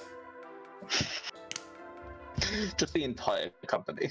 Hatsune Meloetta! Yes! Yes! It is, isn't it? Oh my god, that's great! That's perfect! I love that. I mean, honestly, as soon as you put the blue on the hair, I was just like, this is Hatsune Miku. Oh, I love that. Yes, indeed. We're gonna get a little bit just a smidgen, just a touch, just a souchon of glazed medium on that. There we go. And to be honest, we can probably use the thick mixing brush rather than our thin detail brush. How do I market myself as like a professional namer of things? Oh yeah, because Tabletop Twilight was your coinage. That's true. That is very true. No, it's a talent.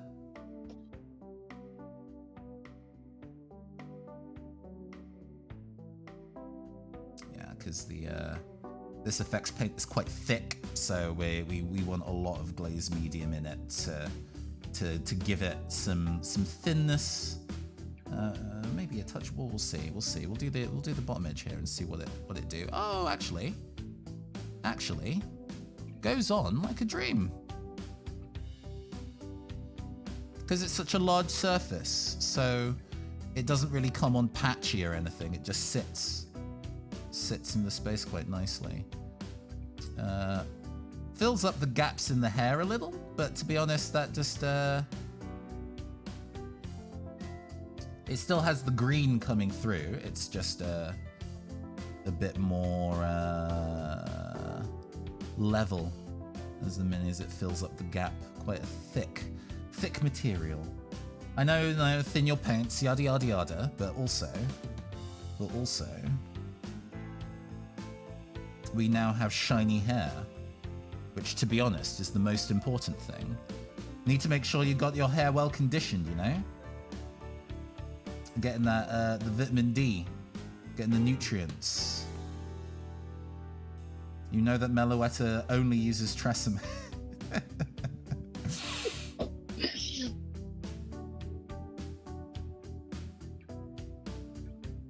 Down the edge of the hair as well.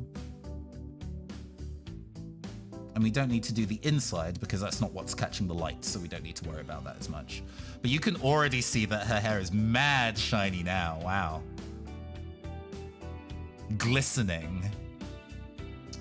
Maybe she's born with it. Maybe it's a Raya form. Or Aria form, I suppose. Yes. Today is the day when Nathan Blades does not actually know how to pronounce any words, but that's fine.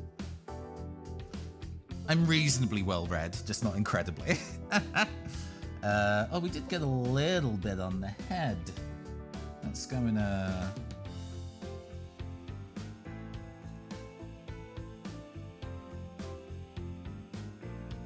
just get that layered out, because it's just white, so I don't need to worry about building up a shade or anything. I just removing the, oh gosh.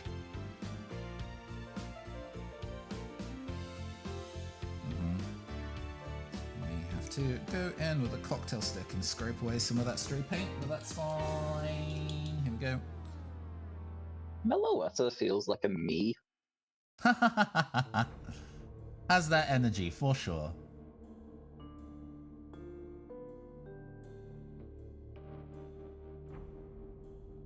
Okay.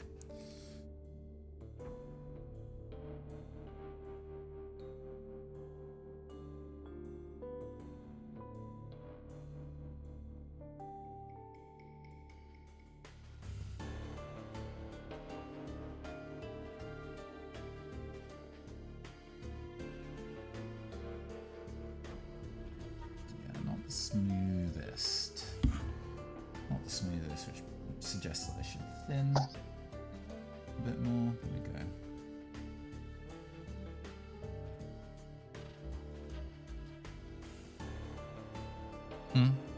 Also saw the stream ad mentioned, oh, bring up obscure game OSTs. Yes, that was sort of a thing I wanted to do today, in a kind of like, hey, you know what?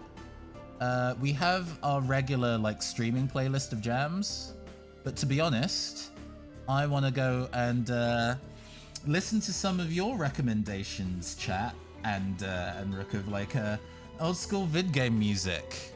The Tetris CDI OST. That sounds familiar to me. I will link me it. There was one that was the reason why I kind of brought it up was because I'm gonna have to kind of go in manually and kind of like redo some of the eyeliner because I have already nudged it in a way that probably needs fixing. So there was one that I was listening to history. It was very, very recently. So. There is an Amiga video game called Donk ! The Samurai Duck. And yeah. And you would think an Amiga game, so old as fuck, a name like that, with the mascot character, because you know this kind of era of video games is all about obnoxious mascot characters, Jazz Jackrabbit and all that shit. And the title theme sounds like this. Wait, let me unmute.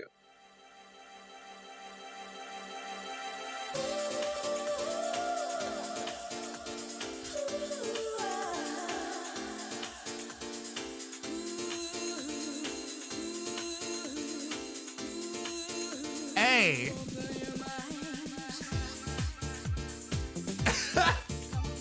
Oh my god. It's just so, it's so extra. Why does an Amiga game sound like this?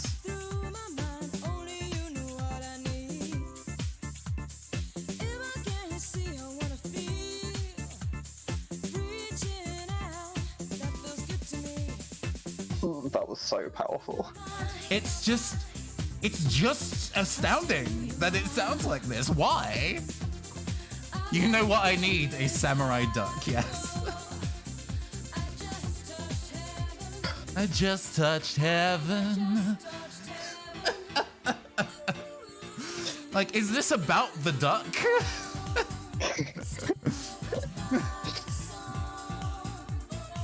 I'm watching my friend stream Persona 5, and every time she loads the game up, we just sit there in silence and just listen to the theme song. Oh, yeah. Is it vanilla Persona 5 or Royal? It's Royal. Yeah. I mean, the soundtracks for both slap, but yeah. Soundtrack for Royal, very good. I think I got what you need.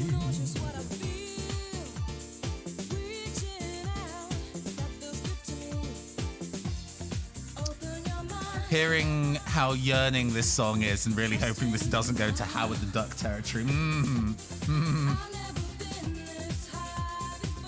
She's never been this high before. I mean, you must understand. Sonic the Hedgehog can kiss a human woman on the mouth, so can this duck. As I understand, and this is not a place of discourse that I am part of, she kissed him, as I understand, which is not better, just different.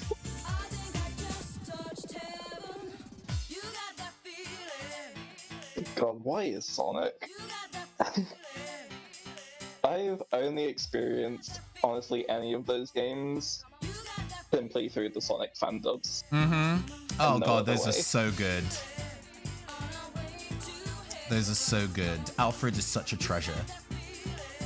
Really, it's so funny when they don't know the plot of the games and some wild shit happens and everyone's just there freaking out.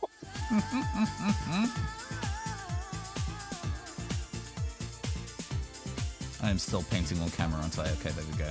Howard did a lot more than that. Yes. Love that they are a character in the Marvel universe, Howard the Duck, just canonically, that show up in all sorts of other narratives now. This has come on quite nicely, actually. We've painted a lot of this mini, more than I was expecting to. They also had their own movie, that is true. A very 90s movie, as I understand. I need to Google Howard the Duck because I don't actually know what you're talking about. It's fine. This is Oh no! Oh, I don't like it. Oh. This is so upsetting. Why does he have human eyes? Why indeed?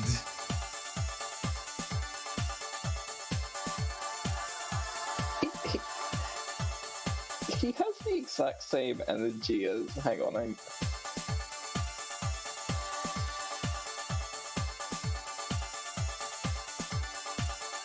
He has the exact same energy as Macaulay Culkin in Home Alone.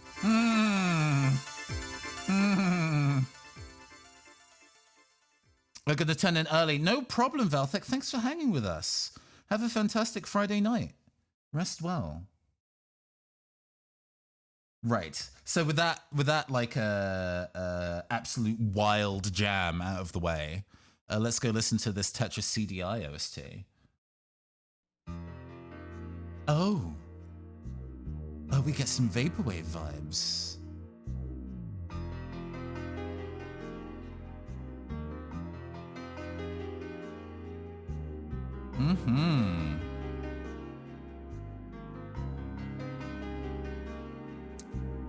You have released.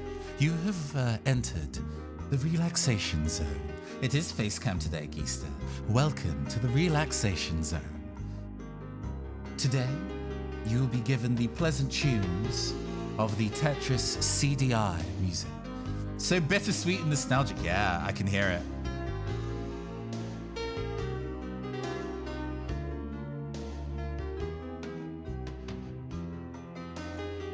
Oh my gosh, it is very,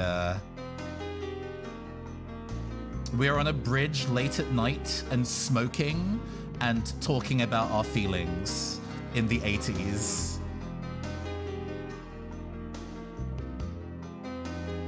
So we have a little bit of shade. Oh, you cannot see because the light is too bright. Hold on. There's a little bit of shading on the legs now. So from that side, there is the legs cast a bit of a shadow. Asked out all of your crushes. You gotta shoot your shot sometimes.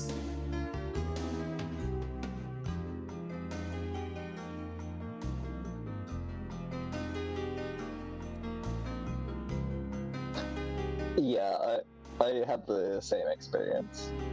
It was fun though. Mm-hmm. We remained friends. Oh yeah, if you're not remaining friends afterwards, that's just a shame. Yeah, I feel like if you're not remaining friends afterwards, you probably had a crush on the wrong person.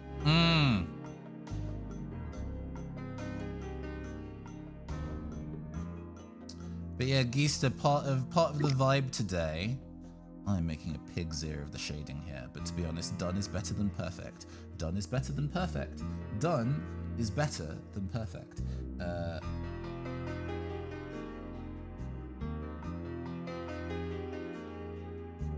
Yeah, part of the vibe that we're doing today is we're just, in addition to just general chatting, what are some like video game music deep cuts that you love? And we'll give them a bit of a listen. And this is a thing that, you know, stream monsters could very much take advantage of, but I trust y'all. Y'all are chill.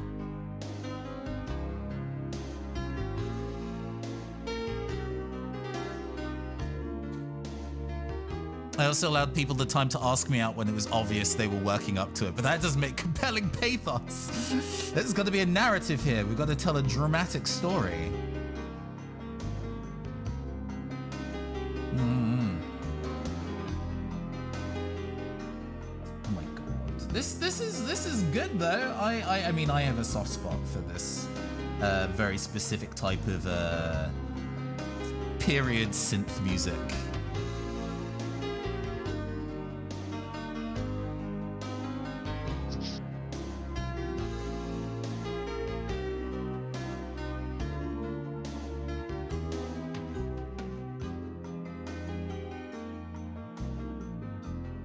So emotional, oh my gosh.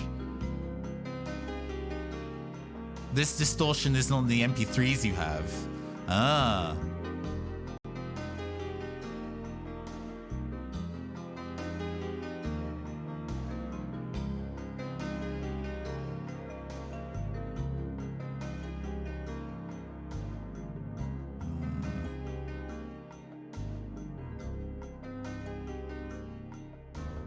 Okay, cool. And then we're just gonna go back in with the kind of like a white pale sand mix to just build this space back up. Yeah, there we go. Back to a...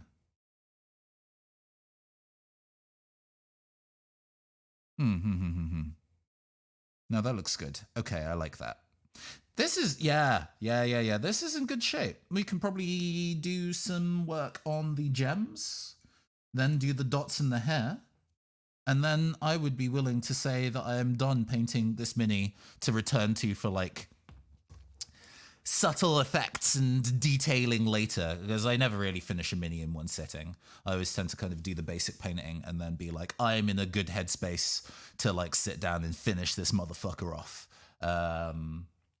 Right. Another old school jam.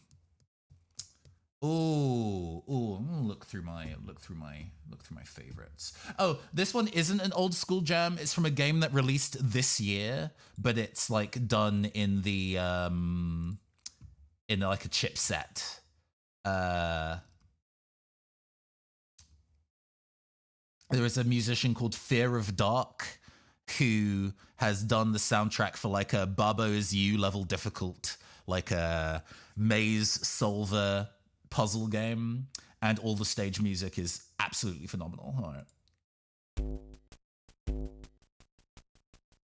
Electro mystery jams imminent.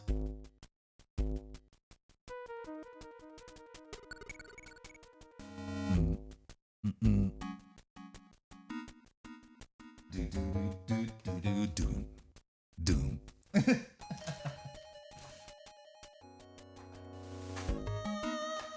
Ooh.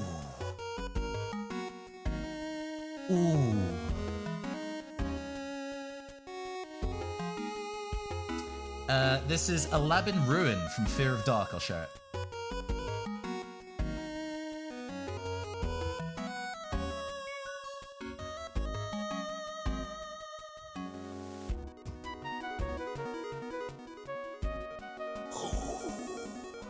Tight.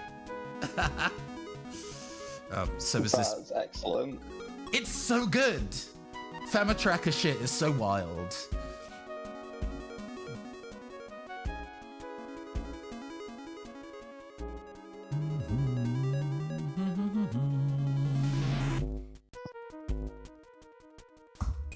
A local radio station occasionally plays chiptunes. Hell yeah.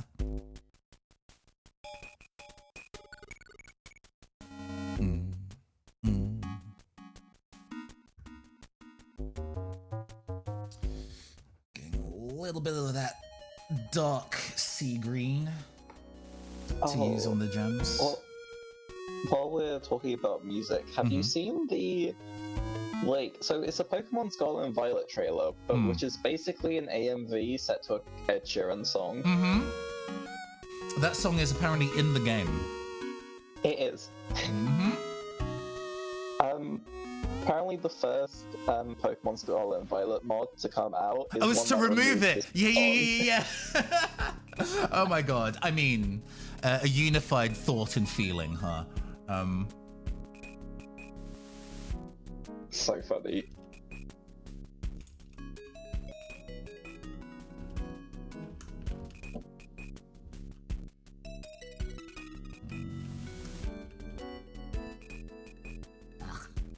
That paintbrush handle did not taste great. Okay, there we go. Right, I understand what I need to do. Okay.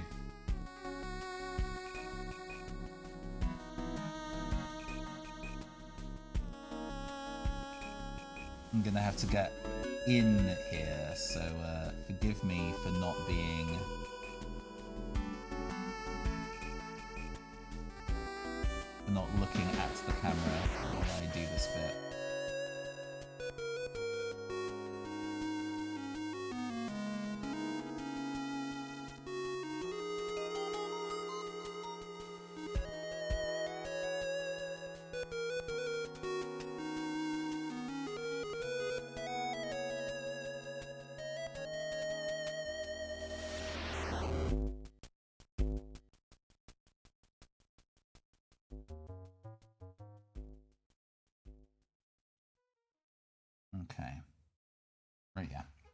But yeah. What is up, everybody? Oh, no. We don't want a playlist of stuff. There we go. We don't need to listen to Toast Hammer's YouTube channel. But yeah. I was listening to that a lot recently, being like, oh gosh.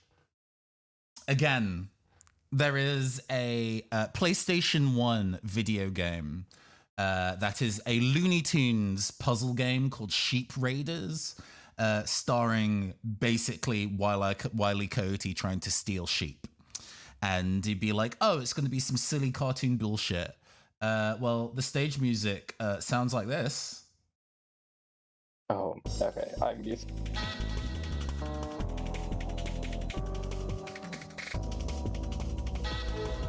Why?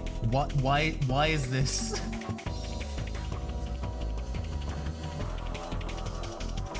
It's so intense.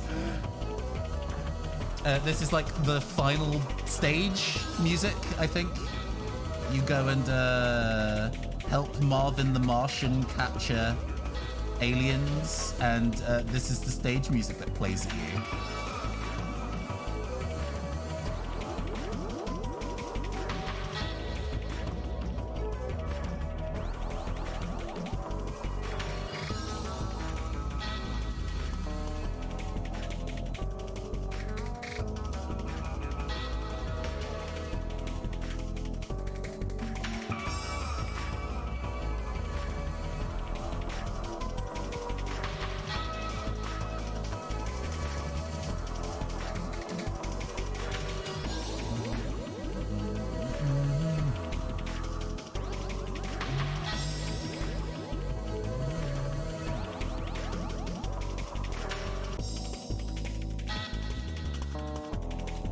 Yo, holy shit, I had to duck out for a sec to grab a track from Blade Symphony, and what am I hearing? Positive. Yeah, this is from Sheep Raiders, an obscure as fuck PS1 Looney Tunes puzzle game.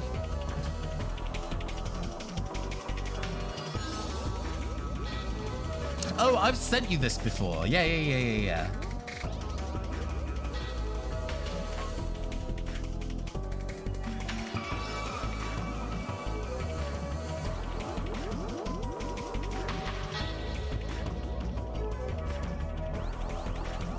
Blade Symphony's OST. Yeah, okay.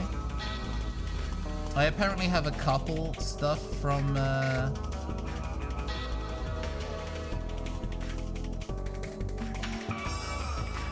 Sorry, I was concentrating for a second while I put the jewel in. Now it has like a little highlight, so it looks more like a full thing, and then we can glaze a little bit of effect paint on it on top to kind of like unify it some.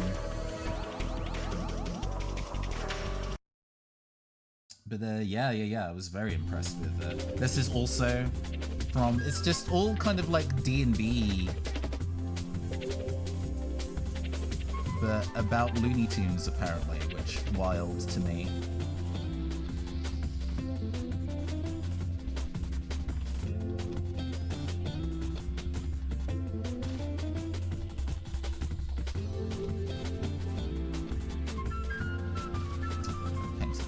Little bit too thick. Annoying. Okay, that's fine. We can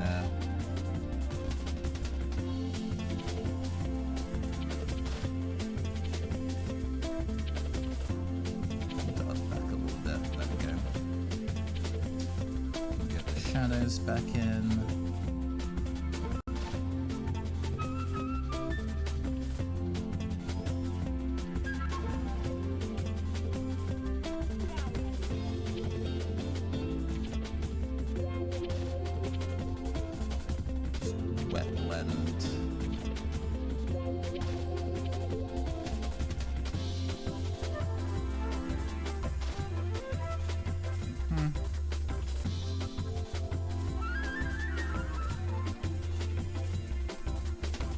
Like it has a very almost Ape Escape kind of quality to this. Yeah,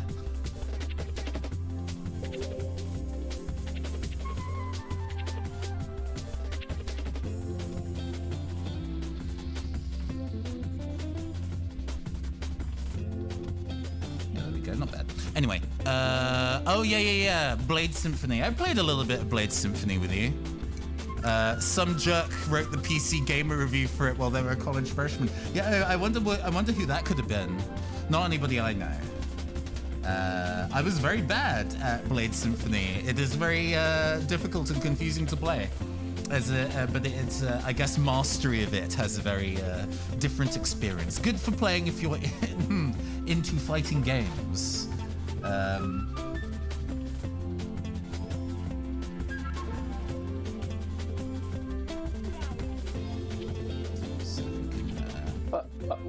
I legit just looked up the PC Gamer review of it, and I don't know what I was expecting. Mysterious. Mysterious. Who could this individual be? They clearly must be stopped.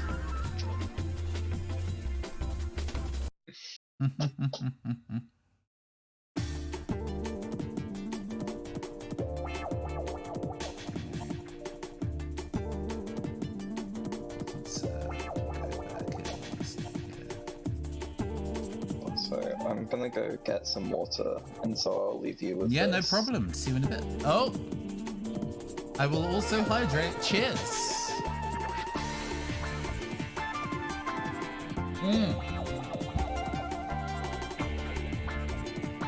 Thank you for the hydrate, Redeem.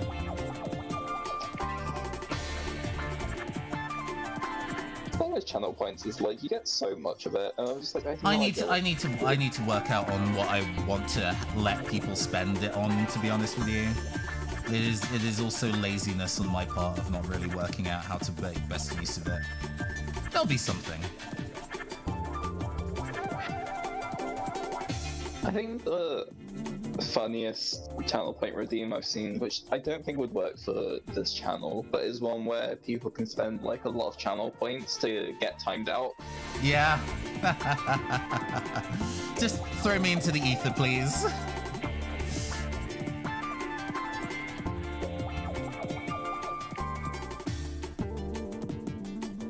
Okay, so we did the gem. Let's do the spots in the hair.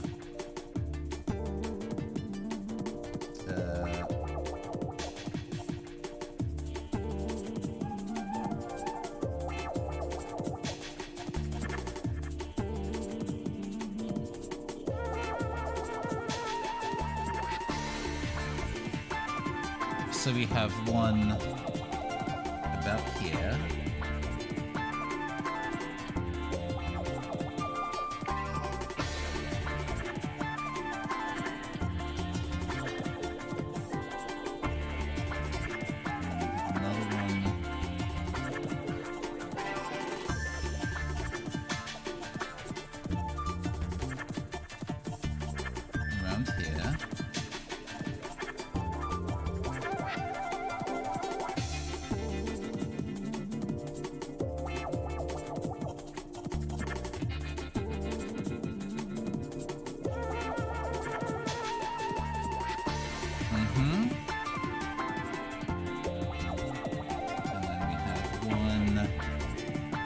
Halfway down on this side. Yeah, no, big jams. Blade Symphony's OST. Oh.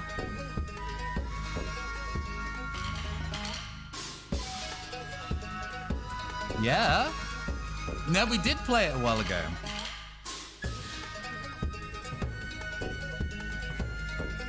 Its control scheme is definitely one to get used to.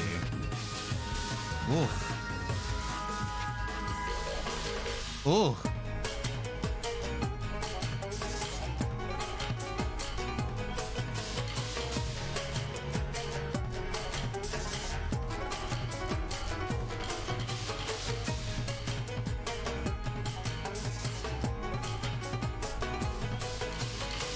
And then we have one here.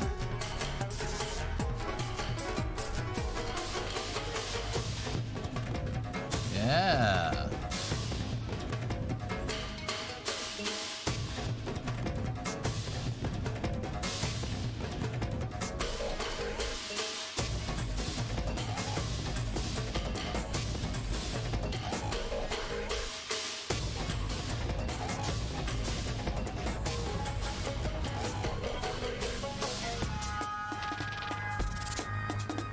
It is definitely fun sounding. There is a lot of fun to this track. Oh. Okay.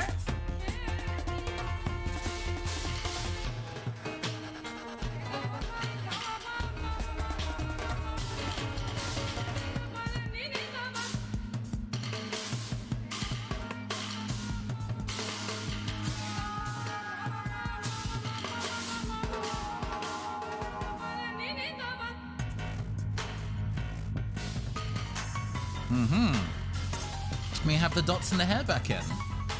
I think they can be in a brighter green, maybe, or we can like line the inside slightly to kind of give them a brighter green.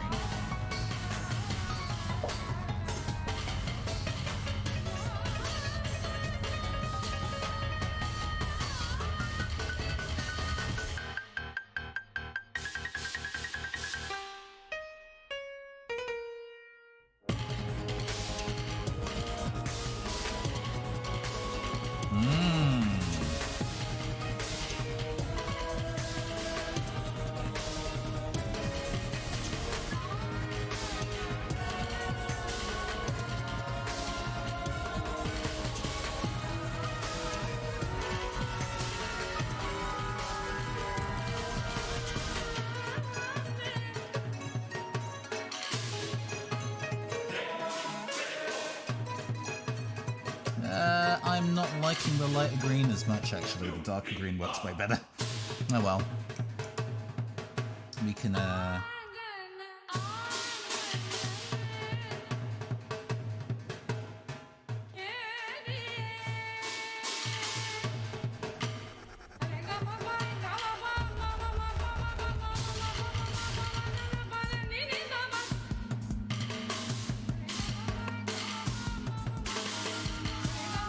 Yeah, there we go. So we are currently at a... Oh, the color balance is super off again. Apologies.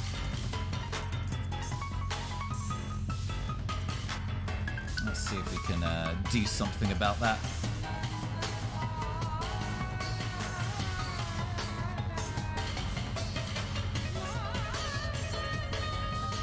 That's nice. Oh, my hands are slightly out there.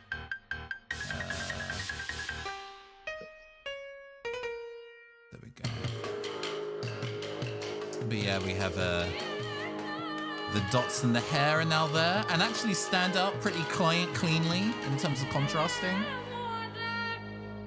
We have additional shading on both the grey and the white in the body. The eyes are now also green. I will go back into them, I think, on a separate occasion and kind of give them a nicer effect to them.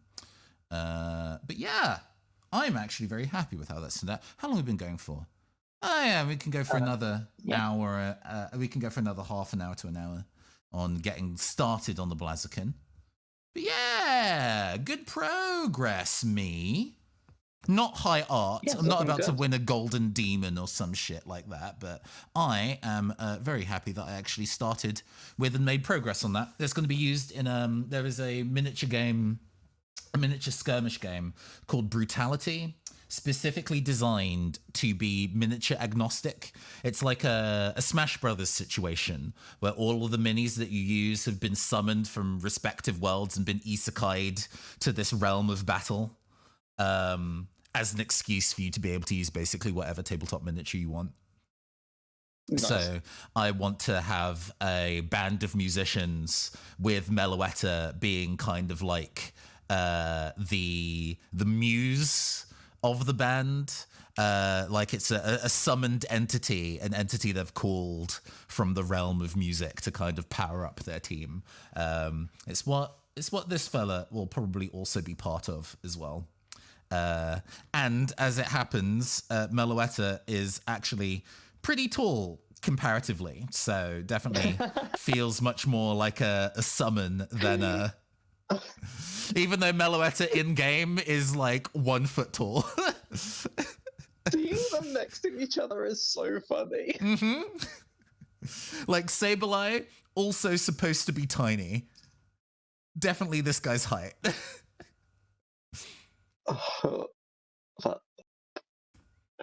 That, and Fret is also going to be on team, so they are also going to be set to each other as well. I mean, it's actually quite good that she's in a really specific shade of like cyan blue, whereas Fret is very specifically orange, because it means I can kind of like, you know, have them all in a theme color, so they can all be told. You can tell them apart really easy. But yeah, we'll get a bit of Blaziken in there, who I have sanded down some mold lines. So I'll hide this a little bit. You can kind of see that there is like the Pokemon copyright under the hair that I've actually filed down, so it's no longer kind of like raised. You can see that it's like a very translucent plastic underneath that has been spray painted the right color, and removed some of the mold lines, and then also given it a spray down with matte varnish, so paint will take to it a lot better. And in terms of what I want to do, it's like adding shading, but also in kind of like cleaning up the lines, making sure that the edges of the lines are really sharp and things like that. Color matching is going to be difficult, but we'll do our level best. Matte varnish sounds like an 80s street brawl. Yeah. They're the hidden Streets of Rage character. Matte varnish is my paint. My model holder is not big enough to be able to put this on the end. In that case, we can. That's fine. We can take my bottle of lactose enzyme that I use so I can have dairy. We're going to use that as a paint handle instead. Maximum classiness. What? Yeah, because I can just put blue tack on the bottom of the base. Oh, right. And then put it on here. And now I can hold it without having to hold the base of the mini. Solution. People tend to do this, actually. You don't need a paint handle like that, but having something that gripped the base was something that I really wanted, because I didn't like the miniature like potentially falling off. So yeah, we can go like this to be able to shank people with a Blaziken, apparently. But we're going to use that, and we can also readjust the color harmony since we're no longer working in green, because I have a feeling that's what was doing my webcam a mischief. Hold on. Yeah, that's a bit more accurate. Cool. Now, what are we doing in terms of color? We have pretty vibrant red that we can work with already, because I don't know if you can see, but the kind of like accuracy where they've done the paint along the seams, pretty out. We can fix that at the very least. We can clean all that shit up. Let's reassert some jams. I'll separately have a think about what other retro music classics we can invoke today. Ooh, red ink might also be an option. Is this my rust or my regular red? Oh, it's intense crimson. Yeah. I mean, we could probably make pretty good use of that. We'll see if it's lighter or darker than the general color of Blaziken. There's also something in the Discord. Oh, hold on.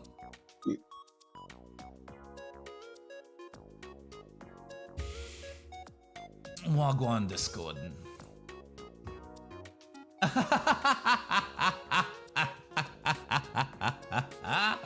Yeah. Well, stream gets to see that now instead. Hold on.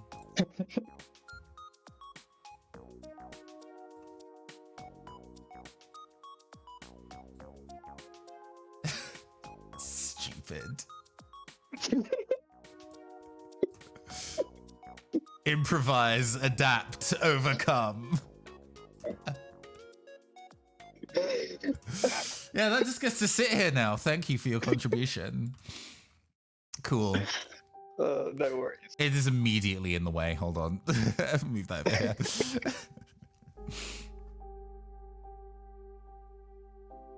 This feels like a darker red than what we have on the mini.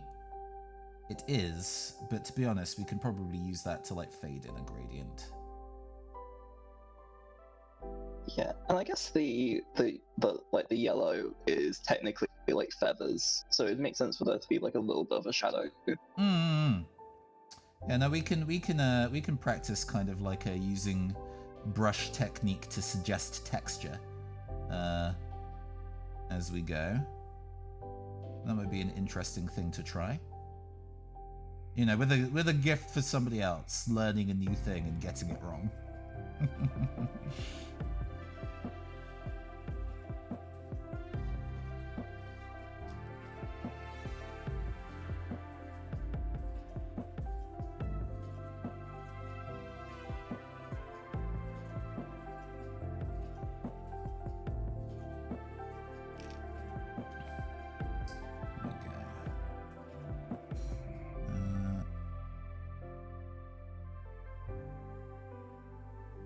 Because ink is pretty good because it is A, super vibrant, but B, it's thinner than regular paint, so it tends to pretty naturally flow into recesses, like a wash, but much more pigmented.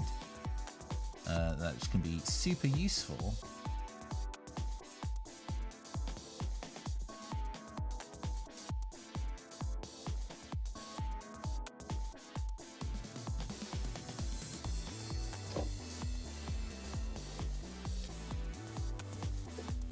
I think you can see that there is a color difference between the ink that I'm. Yeah, you can see that. Yeah.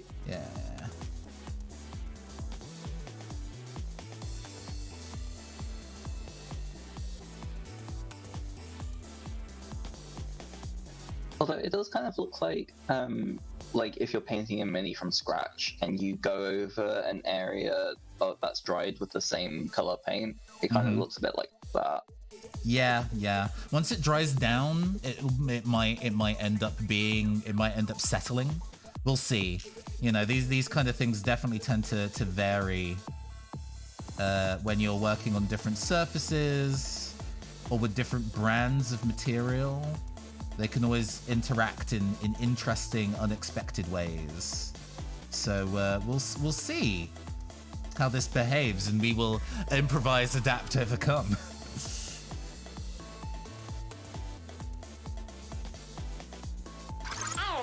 Ooh. Thank you for the subscription, Space Lancer Jericho. Taking that Prime sub to good use. Thank you very much. How you doing? This is not a username I'm familiar with, so the fact that you decided to come in here to my little old channel and subscribe is very kind of yours. Hello. How is your Friday going? Are you also painting? Are you also slaying the grey, getting those goals achieved? Although, you know, for my own sanity, I'm trying not to be too goals oriented with this. The Meloetta I need to finish because it's for a thing, and this is a gift, so I also need to finish it. But if I got stressed about the things I have not painted, then this as a hobby would do me in.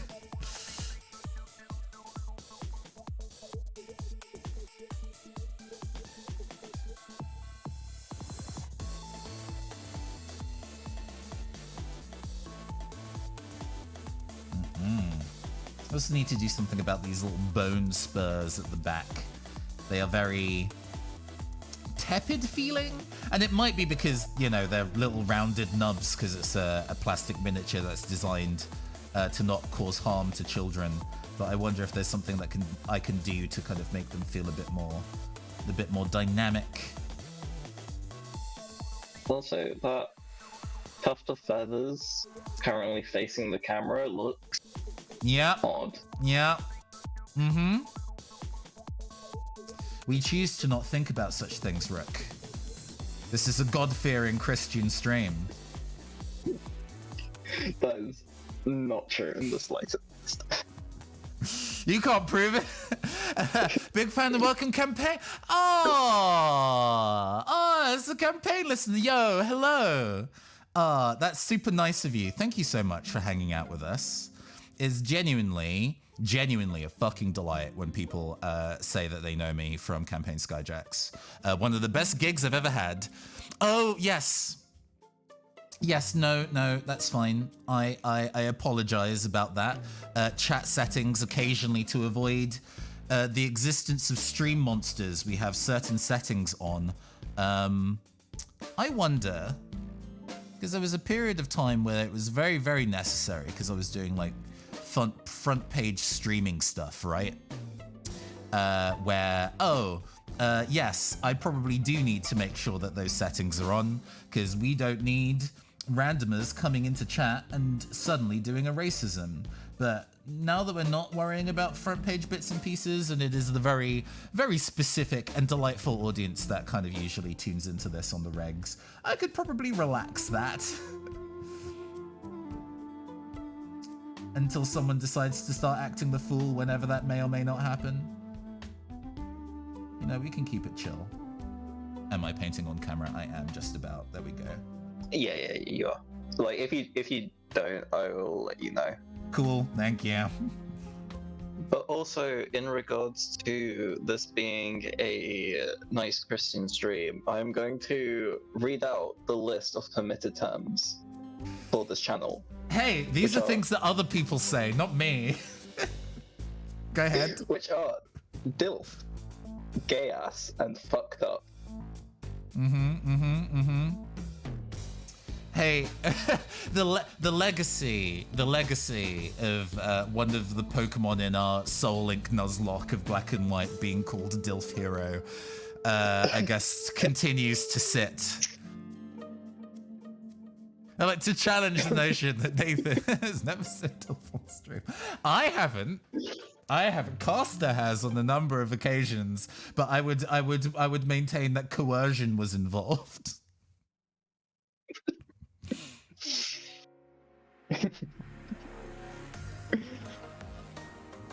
That rascal Caster.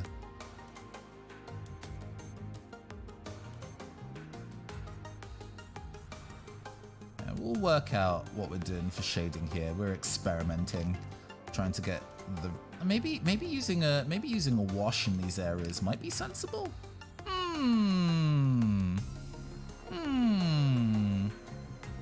But this also feels like it's something that I could do with like edge highlighting to set the contrast in. But yeah. Sorry, to finish thought. I'm always really delighted when people from the Skyjacks fandom find me in my other endeavors. Genuinely one of the best gigs I've ever been on. It has been nothing but rewarding in terms of both the things that I've done with the people I've worked with, and in terms of reaching a community of people that I hadn't previously met before and things like that. The fans are nice, and you know, I'm sure. Again, naming no names. We're not a channel that does shade or anything like that. But I'm sure everyone present can think of a tabletop RPG actual play fandom that are a nightmare. And that's not the campaign. That's not campaign. They're all genuinely super, super nice. I adore Skyjacks. Skyjacks is genuinely like one of the things that got me into indie TTRPGs. Hey! Oh, that's super cool to hear.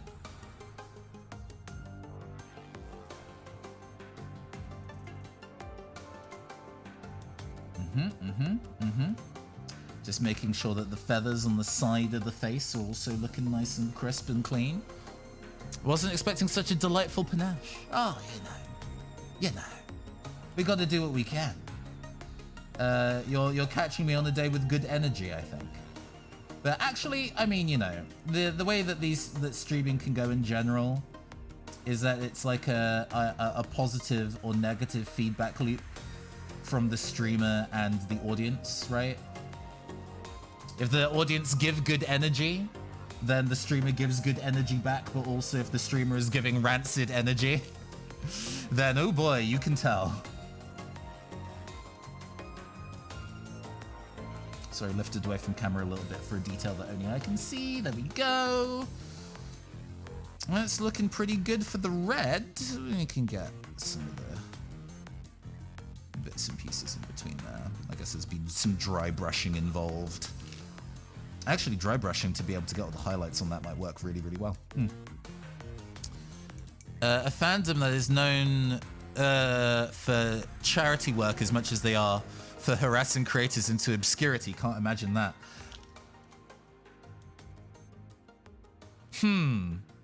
I think I know the one that you mean, but actually the fact that I am not sure, I mean, I don't go here, right? With the amount of work that I do, I would love to be able to actually listen to more actual play shows than I do. But the way that my day job works, along with the kind of like entertainment stuff that I do, sometimes leaves me very limited time to put additional media into my eyes and ears. So sometimes I'm behind the times on what the fandom is up to and doing, but that does sound very familiar with a fandom that I've heard about before, that can continue to be difficult. So yeah.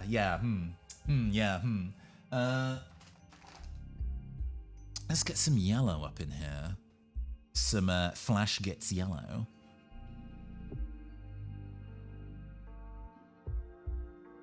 We gotta go with the really bright yellow. This is an acid turkey that we're painting, apparently. Putting the shade inside, much better focus on what you enjoy. Sure, no, absolutely. And I mean, you know, to talk up the show that I am on, I do definitely admire its production values. Like the soundtracking and sound effect work, in addition to our stellar performances as actors. Oh my god. Like, anytime something romantic happens and that little, like, that, like, the romance song that they use just, like, starts playing, I'm just like... Yes, good energy. Yeah. I agree. Who on earth is the talent agency? Huh? Oh, right, sure. So the talent agency is the actual play podcast that I cut my teeth doing GMing on. It still exists. You can still look up talent agency podcast on like Google and find the like Podbean where I hosted all of it. It actually did very, very well for itself. The viewership, considering it is not updated in like I think now approaching 3 years, is very, very high, which catches me by surprise. But I think it's probably, you know, it was out at a time where there were fewer actual play shows that were explicitly queer, where the show itself is very, very queer. And also it is a show that I think demonstrates Shadowrun anarchy in a oh yeah, no, they're joking. There is the fandom is incredibly quiet. They're occasionally, like once in a blue moon, somebody will mention to me that they've listened to the show, and I will be delighted. But there is no fandom. There is no Tumblr gift sets or anything like that. There was somebody who did fan art for us for a little bit, which was very, very nice of them. But yeah, very, very small. But it is what cut my teeth on doing like actual play specifically, and not just dice rolling in the comfort of my own home. So you know, that shit put me on the course to what I am today, for good or for ill. There's actually 1.5 episodes of it that just haven't been finished editing and putting out into the world. It's part of the reason why I stream, because I fucking hate editing post. Pre-production, great. Love to spend the work making or commissioning graphics, or drawing graphics or what have you. Love to spend the time putting playlists of music together. Love to spend all that time. Hate editing. I can do it. I've been doing it for so long. I'm a dab hand at it, but it's like, yeah, doesn't make me happy to do. So I was like, hey, there has to be a better way. Like an infomercial. Yeah, I attempted twice to make a TTRPG podcast, and it was just the editing that I was just kind of like, I can't do this. Yeah, there's a reason why all the really big shows actually pay an editor. Yeah. It's just better.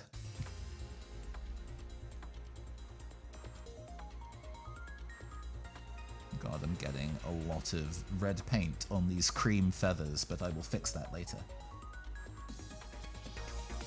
Actually, we're kind of at a point where I can start working on the cream, I think, rather than the...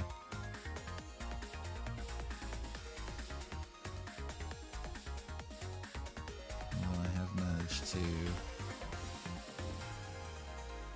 Please, please, okay.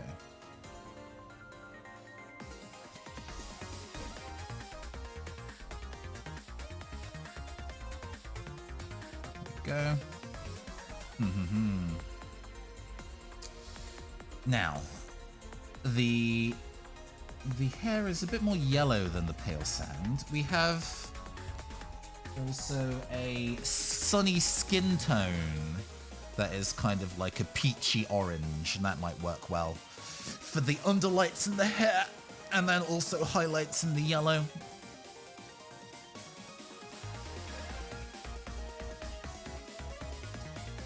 Just making jokes, just having a giggle, mate.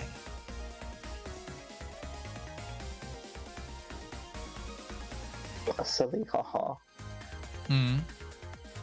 Making the murder chicken look fab. I mean, you gotta. Just keeping it clean. Just, you know, like the sculpt itself is good. It's just not quite as fancy as it could be with a custom color scheme. Or color work to get it to, oh, that goes on very nicely, actually. Wow. I feel like every chicken could be a murder chicken if it tried hard enough. Hey, some chickens are mad fucking violent. They have spurs for a reason.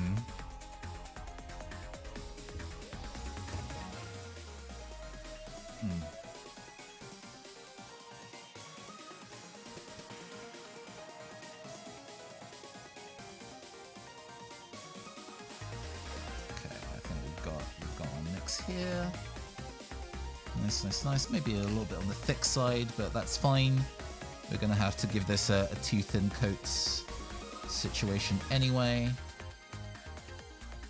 You can sort of see when the color balance is wrong for you, unfortunately.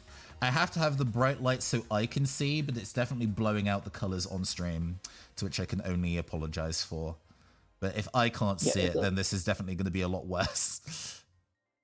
Yeah, it does look very yellow from where we're sitting. Which, it is pretty yellow on this side as well, but, you know, there may be an additional maybe wash to deepen it down even more. But I quite like the vibrancy of this tone that we can make more nuanced as we go.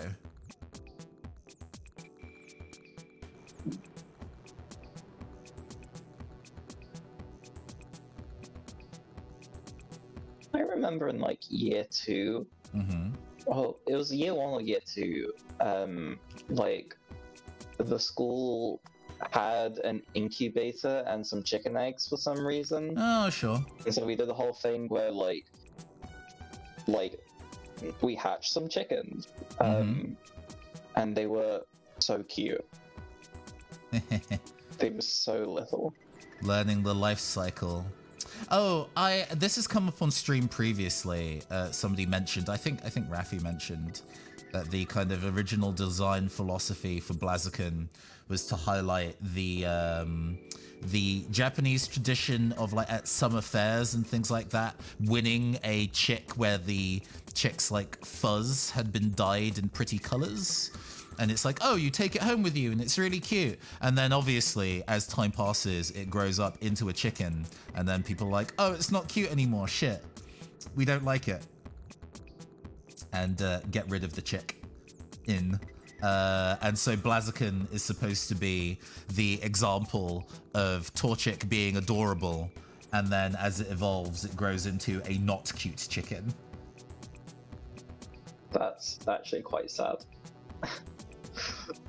Because, I mean, it's also that, aside from it a bit being kind of like, oh, you know, in the same way that people ask for dogs for Christmas and then just don't look after them or whatever, it's interesting about having those elements of specifically Japanese pop culture that show up in character design, but also it feels very telling of the current philosophy of stage 2 evolutions of Pokemon, where some of the fandom are like, don't make it bipedal. We're so... we want it to remain cute and on all fours. And, you know, every time Game Freak has been like, no, which is very funny to me, especially since the same people that are mad about Sprigatito's final evolution being, again, on 2 legs, also don't like Fuecoco's final evolution, which remains on all 4. So, hey, you can't win. I mean, there's no pleasing the Pokemon fandom. Very true. Very true. Is this lighter or darker? It's actually around the same tone. It's just a bit orangier. Okay. I might use that to clean up parts of the chest as well, because we just... Nice. Okay.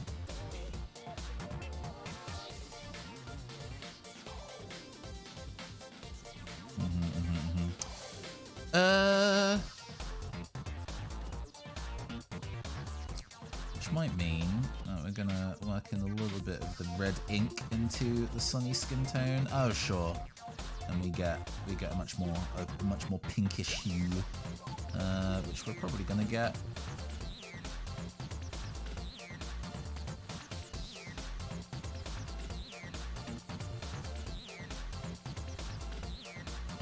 Across the top of the V, the victory antenna, as Sprigatito gets grass yo-yos and Fuecoco is the Phantom of the Opera crocodile who gave life to a fire egg. I can't understand anyone who thinks that doesn't rule. I actually quite like all 3 final Evos for Gen 9. I must admit, even though I'm a lifelong Ghost type fan, excuse me, Fuecoco in its Evos on maybe my least favorite of the set. I'm sorry to say, but that's not because they're bad. Oh, sorry, go ahead. Fuecoco evolves into a ghost type? Yeah. Is this a Ghost Pepper joke? Or... it's probably a mixture of that, but it also has a bit of a Dia Stilis Muertos energy going on. It does. But yeah, I wouldn't have necessarily pegged the typing as Ghost from jump. I've immediately gone and ruined a bit that I'd already painted. Please forgive me. Okay, there we go. We've cleaned it. I guess we're kind of working in terms of like trying to establish shadows on this dude now, huh? All right. That would probably want a little bit of the Inktense on red. Do we have some of the Inktense rust? We have like a rust orange that we can use as well. The name is Skeledirge. I can never be mad at a Pokemon called Skeledirge. Yeah. Definitely cool name.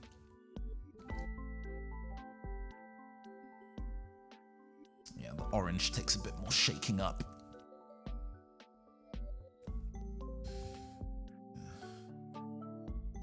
It's definitely in a brown space rather than an orange, but it can be useful for kind of adding a little bit of shading in places where it needs it. Oh yes, and I also wanted to get a bit of our Magos purple, like a dark magenta, in on the party. Because I think shifting towards purple slightly for shadows is always very nice in terms of giving a bit of hue diversity. So I guess we're just working This kind of space here. And we're probably going to rebuild this back up with the red as we go. But this works pretty well. It is a pretty solid contrast to the actual base red of the mini.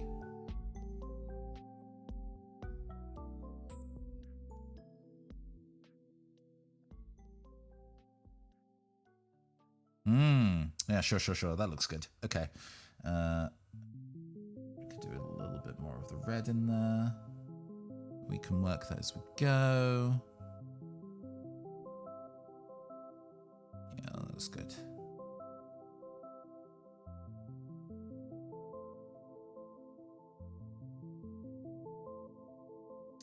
Mercifully, when you're painting miniatures like this size, it's funny because obviously this is not, you know, unreasonable for a miniature to be in terms of size, but usually when there are specifically miniature painters, miniature designers for like war games and stuff, they will add a lot of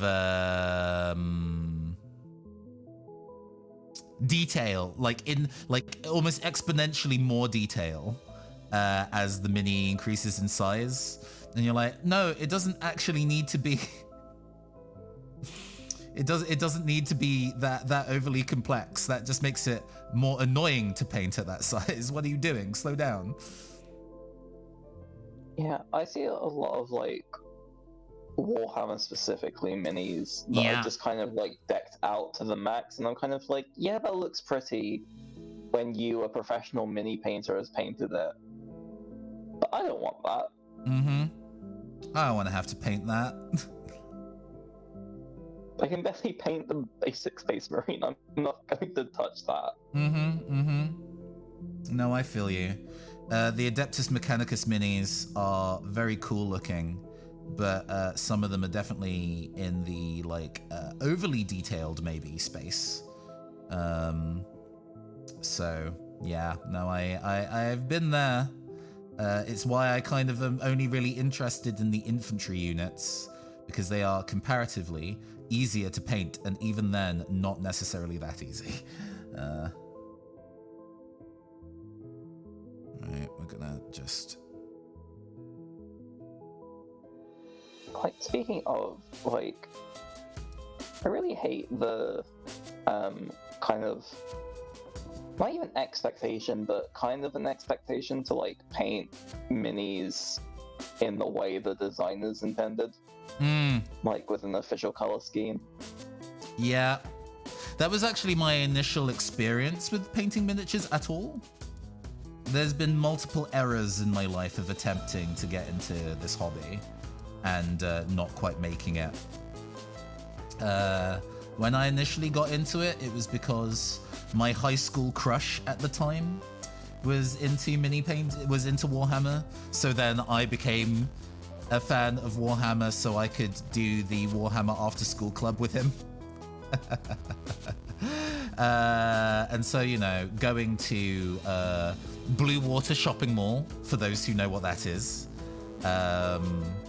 and going to the Games Workshop there, and there's one of the really large ones as well. I don't think it was necessarily a flagship, but they were clearly like, oh, we need to go and, at the time, this is a shiny new mall, so we're going to be putting in the effort to actually make it enticing. And I was like, oh, can I play the Eldar, please? Because they, I do not say, but think, are the prettiest ones. And the attendant is like, yeah, okay. And then he's like, what kind of color scheme do you want to paint them in? Or I think he more asked, what chapter of like Eldar are you playing? And I'm like, oh, you know, I didn't really think about that, but I did want to paint them like pink and turquoise. And he's like, that's not one of their color schemes, is his response. And I'm like, I'm spending my allowance on this shit. I want to paint it however the fuck I want. Thank you. Set me on the road, I think, to how I feel about that kind of thing now. Yeah. No, it's definitely the expectations of following canon is something I have zero interest in when it comes to kind of painting these things. I guess it's why I like kit bashing so much, because my interest in actually building the mini how they want is also pretty limited.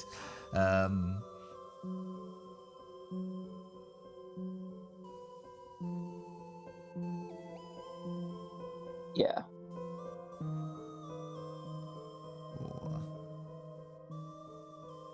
Immediately stop talking when I realize the thing that I'm doing is actually kind of difficult. Hold on. That's not great. That's not great, but we can clean that.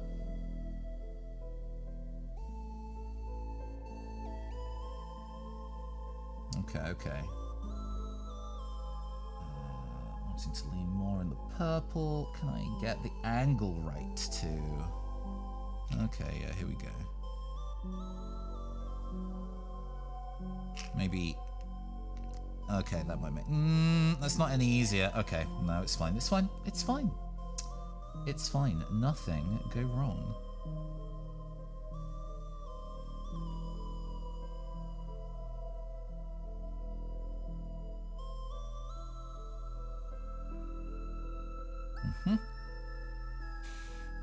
Yeah, the light source of this is definitely absolutely bonkers. I mean, technically, the fact that the wrists are on fire is a light source in itself, so I should be bearing that in mind. I should be bearing that in mind. Oh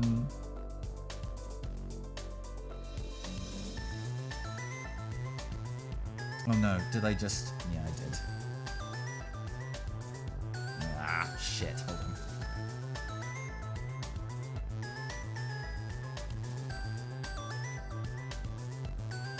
No, that's fine. I can repaint over that.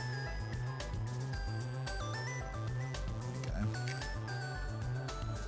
It's fine, it's fine, it's fine.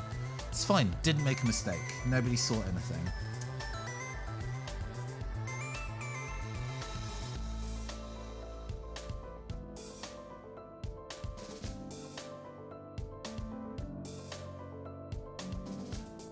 Okay. Ooh.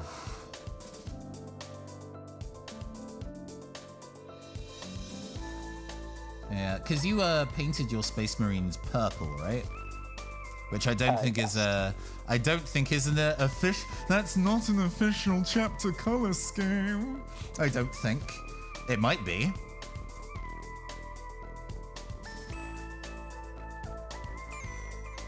Honestly,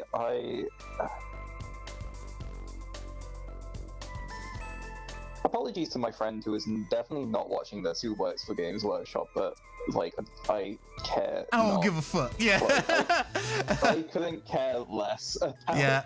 what Games Workshop wants me to do with my minis.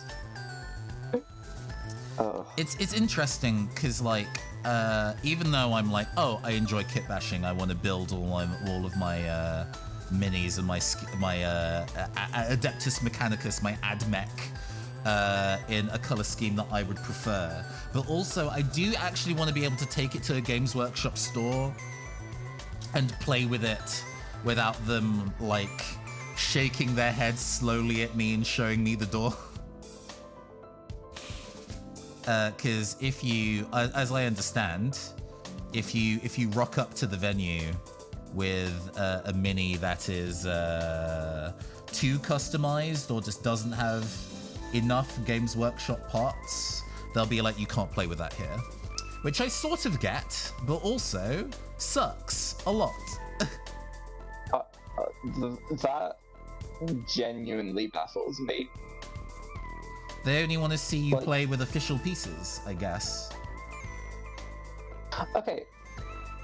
I understand that, but I think you should be able to paint them whatever color you want. Oh, that's fine. They don't care about that. It's kit bashing that they don't like so much. Oh, that makes more sense. Yeah. If you show up with pieces like of your mini that are super off-pieced from the official designs, they tend to get a bit mad. Or if you show up with minis entirely that are not Games Workshop ones, which I also sort of get, but in a separate experience of trying to get into miniature games and failing. was playing in uni with a friend of the show, Tom. And while I was kind of like, hanging out in uni with Tom, one of the things that we tried was a miniature war game called Anima Tactics, which are very anime-inspired minis. They're quite cool. I really like the ones that I own anyway. And I had started painting it, but didn't manage to finish it at the time. And I was like, well, now I'm back in the city of which I was living. I'm like, okay, let's see if I can go find a community of people who, fluorescent orange yellow, who play, and then I can get back into the hobby again. So I found a Games Workshop, which is a store I never played at. I'd been to Games Workshops before, but I'd never played in one. And was like, hey, I'm new to the city. I don't know anybody. I don't really have any minis, and currently I've just finished uni, so I don't actually have that much cash. But there is one miniature that I was previously working on and would love to finish. Can I finish it here? And they were like, absolutely not. Go away. I was like, okay, I understand. Have a good day, sir. And had to vacate premises. So, so it goes. Yeah, obviously I understand that, Games Workshop has, a brand, and, they need to, advertise their products. Mm-hmm. But also... let the children play. Yeah. They don't want people using neon pink space marines with kitty cat ears, damaging their brand. I mean, I think at a tournament circumstance, they may get a bit fiddly about that, but you'd probably be able to do that at a local, I guess. What was I looking for? I was looking for my fluorescent pink, because that is usually my main ingredient to getting orange I like.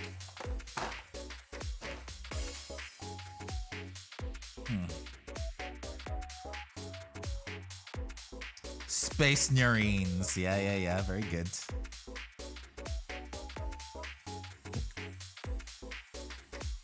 How are we doing for time? Okay.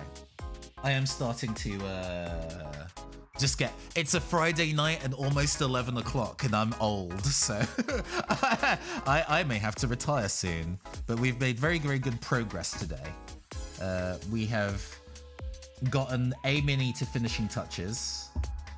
And I am making, I think, very positive progress for our Blaziken. So we are. I think you can see the orange that we are fabricating here. Lurid is how I would describe. Oh yeah.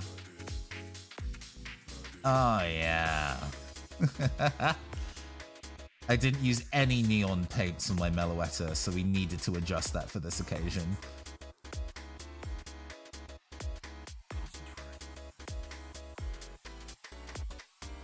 It's going! It's going! Thank you!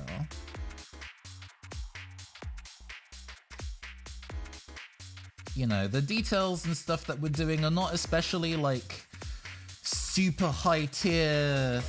ultimate grandmaster techniques, but we're just making it look a little nicer.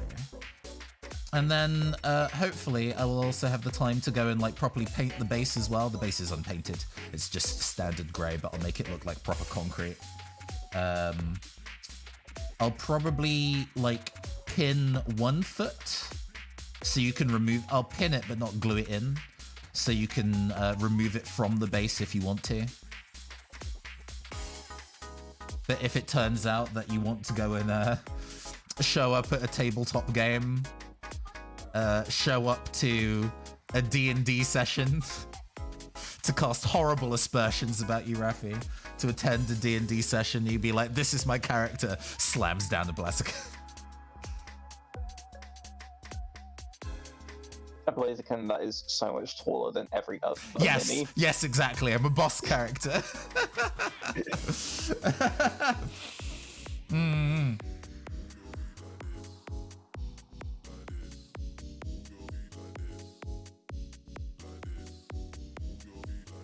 I've only played a TTRPG in person once. I would like to get back to it. I would like to get back to doing that kind of thing. Because I used to. But it has not been a thing for a hot fucking second, so... it'd be nice.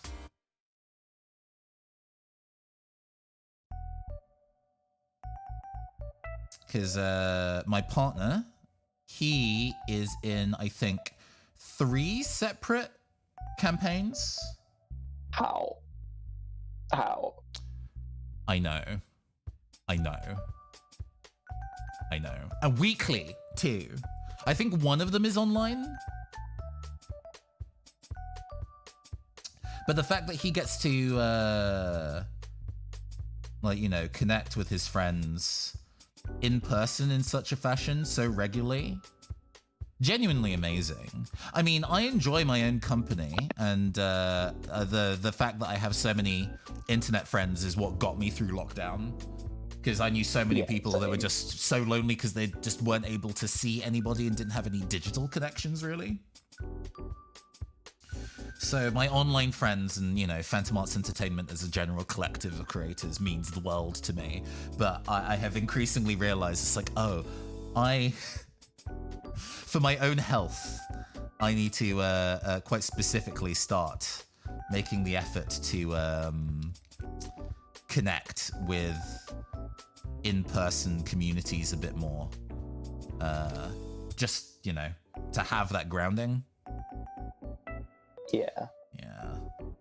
It'll happen.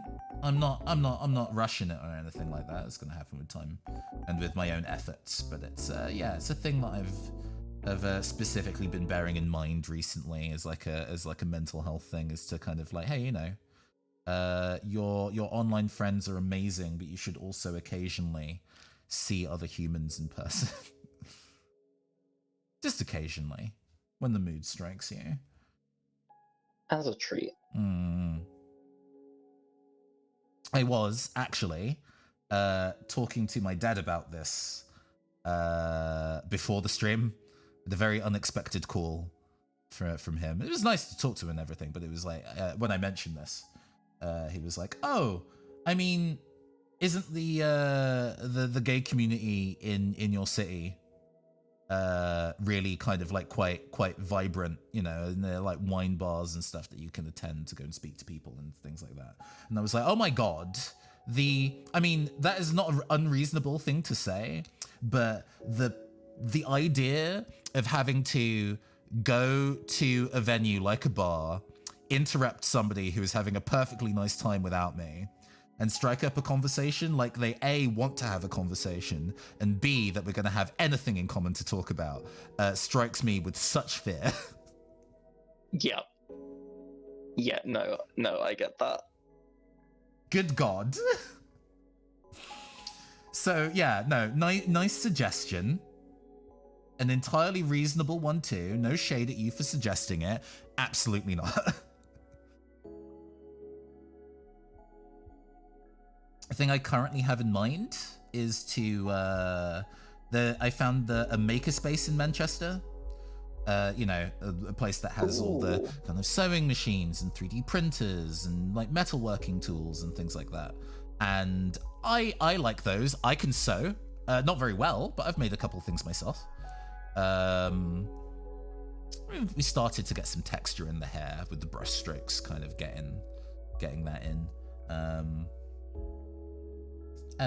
Why don't I start trying to go there on the regs and just, you know, start striking up conversations with people at that?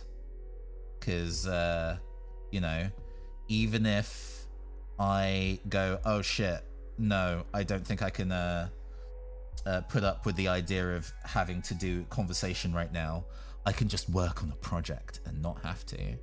Or help someone with the project and start talking with somebody that way. You know, options. We'll see. I intend to do that next week, actually. So there might be a... we'll see. Wednesday, I think, is probably the day I'll be doing that. So I probably won't be streaming next Wednesday, but I will be doing my best out in these streets instead.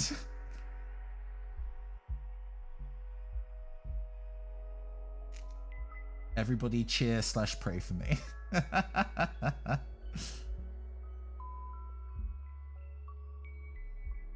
Smoothing out some of this yellow we have. The underfur, taking that back into cream just a little bit. I did get that on the arms, but we can fix that. I can fix him.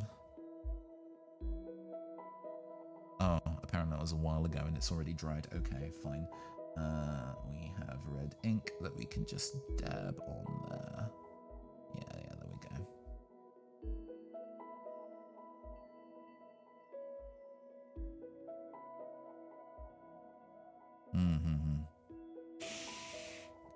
Now we're making pretty solid progress here. Yeah. Let me show what it's like so far. So we have some shading. The way that the color contrast is currently set on my webcam kind of belies where some of the shading sits. But we definitely have the cuffs are now a lot more orange than they were before. We have some highlights and some shadows in some places. It's just going to be working to kind of build up those details, trying to get that texture feeling in there of feathers. Actually, I have a really fine brush tip that I bought relatively recently that we can use to get really fine brush work on places. So I might use that to help build in the suggestion of feathers. But yeah, you can even see the kind of like a gradient from like a pale white into a more yellow as we go back in the hair. Those kind of things are the bits and pieces that we're kind of working on to get it into a space where it's looking nice eventually. That was a terrible click of the tongue. Ah. Oh. But yeah, no, I think for now is time to take a break. For myself, it is. We've been going for over 3 hours. We have made solid paint progress. We will continue to do more of these. It might be a mixture of doing a little bit more. We can cool down with some stretches actually. Let's cool down with some stretches, and then we'll pass on the love to somebody else. Let's please, mouse. Okay, let's move back to here. And let's find some music that we can do some stretches to, because that's important. We can go with...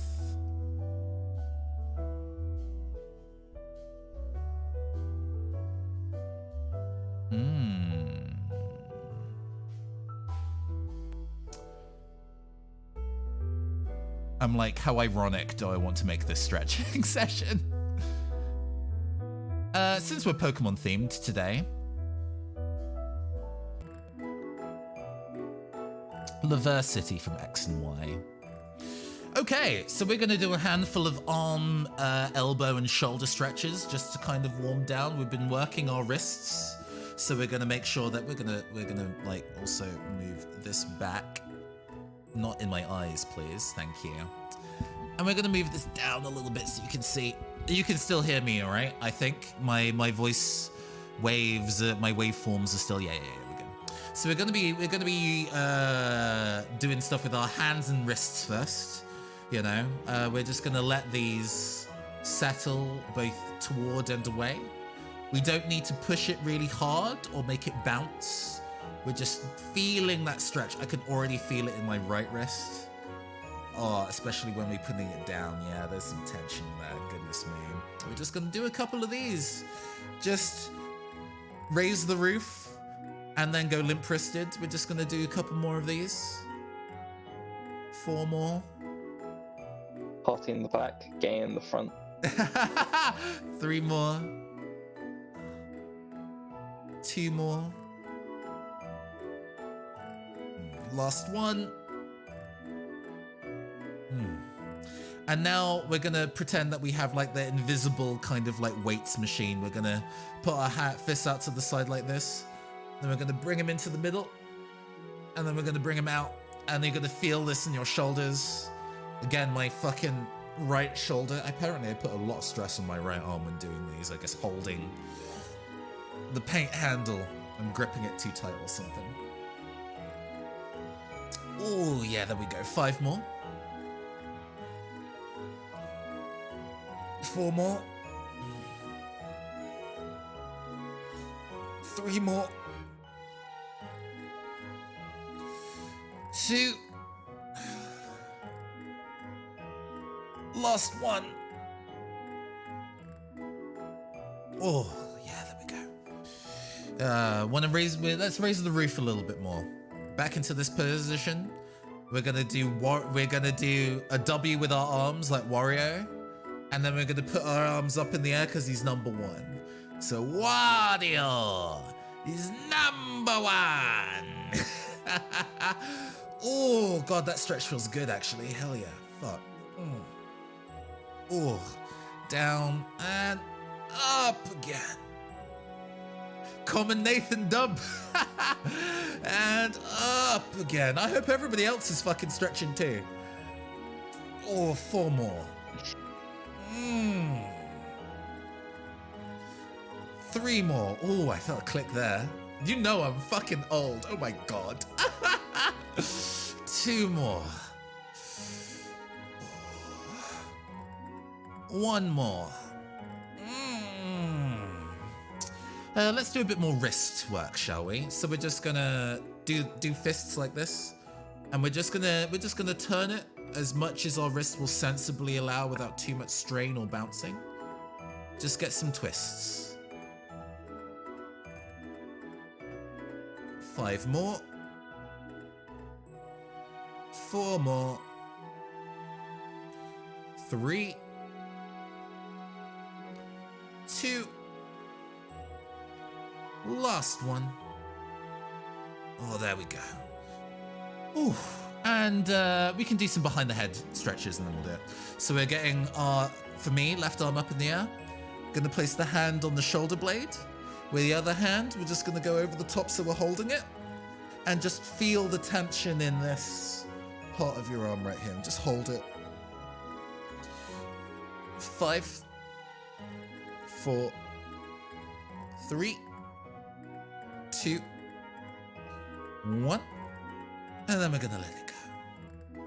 And then we're gonna put our right arm in the air, get it to touch our shoulder blade. With the other arm, just pull it in a little bit. We'll feel that fucking tension, babe. Holding for 5, 4, 3, 2, 1. Oh. And our stretching is done. Oh, that felt good. For me, at least. Oh. Yeah, no, there we go. There we go. Are we all stretched? Are we all relaxed? I feel slightly more relaxed now, actually. And every time I do these, I'm reminded of how little I stretch, because the tension in this and the tension in this, foul, wretched. I really should remember to stretch more. But yes, oh, nice. Wagwan next on the Neoncaster Twitch channel. Well, nothing on this channel, but tomorrow at 8 p.m. BST, 3 p.m. Eastern, midday PST, will be Fluffy Barrage, a all VTuber Pokemon Sword and Shield tournament. Very exciting. I've been practicing for it for a very long time. There are 8 people who are competing, including myself. A lot of them are other big fans of the Pokemon community. A couple of them actually do, even though none of them have previously had experience doing Pokemon battling, competitive battling, which is kind of the point. Getting people who aren't VGC residents to go and have a go at trying to battle competitively. Some of their teams are looking like, oof, okay, scary. So it's going to be interesting. It's going to be exciting. I will yell about it on Twitter down there, Phantom Art Sen. I know that people don't fucking use Twitter anymore. I'll post about it on fucking Tumblr, whatever. I am on Tumblr actually, and on Mastodon. But yeah, if you are around this weekend, both Saturday and Sunday, as I say, 8 p.m. In the UK, 3 p.m. in East Coast America, and midday, I guess, West Coast America, and want to go watch some Pokemon battling and cheer me on, because I think I'm like, of the VTubers who are attending, one of the smallest in terms of like scope. So they're probably going to have all of their regular audiences cheering for them. If anybody, if I see any of y'all in the chat cheering for me, will genuinely make my weekend. So if you're free, please do come visit and cheer Caster on as they do their best. And on that note, let's go find somebody to go and bring the party to, shall we? Let's see. Wagwan on Twitch. Oh, yeah. One of the other competitors, Hasha Brown, who has a very scary dinosaur-themed team, is currently streaming Yu-Gi-Oh! Master Duel. So why don't you go check out the competition? Let's go pass the party people over to them. Tell them that the Neon Caster sent yous. We're gonna raid. We're gonna start that raid. Okay, I have been your androgynous android game show host from the future, Nathan Blades. This has been the Neon Caster Twitch channel, and I will see you all next time on somebody else's channel. Farewell and have a fantastic weekend, everybody.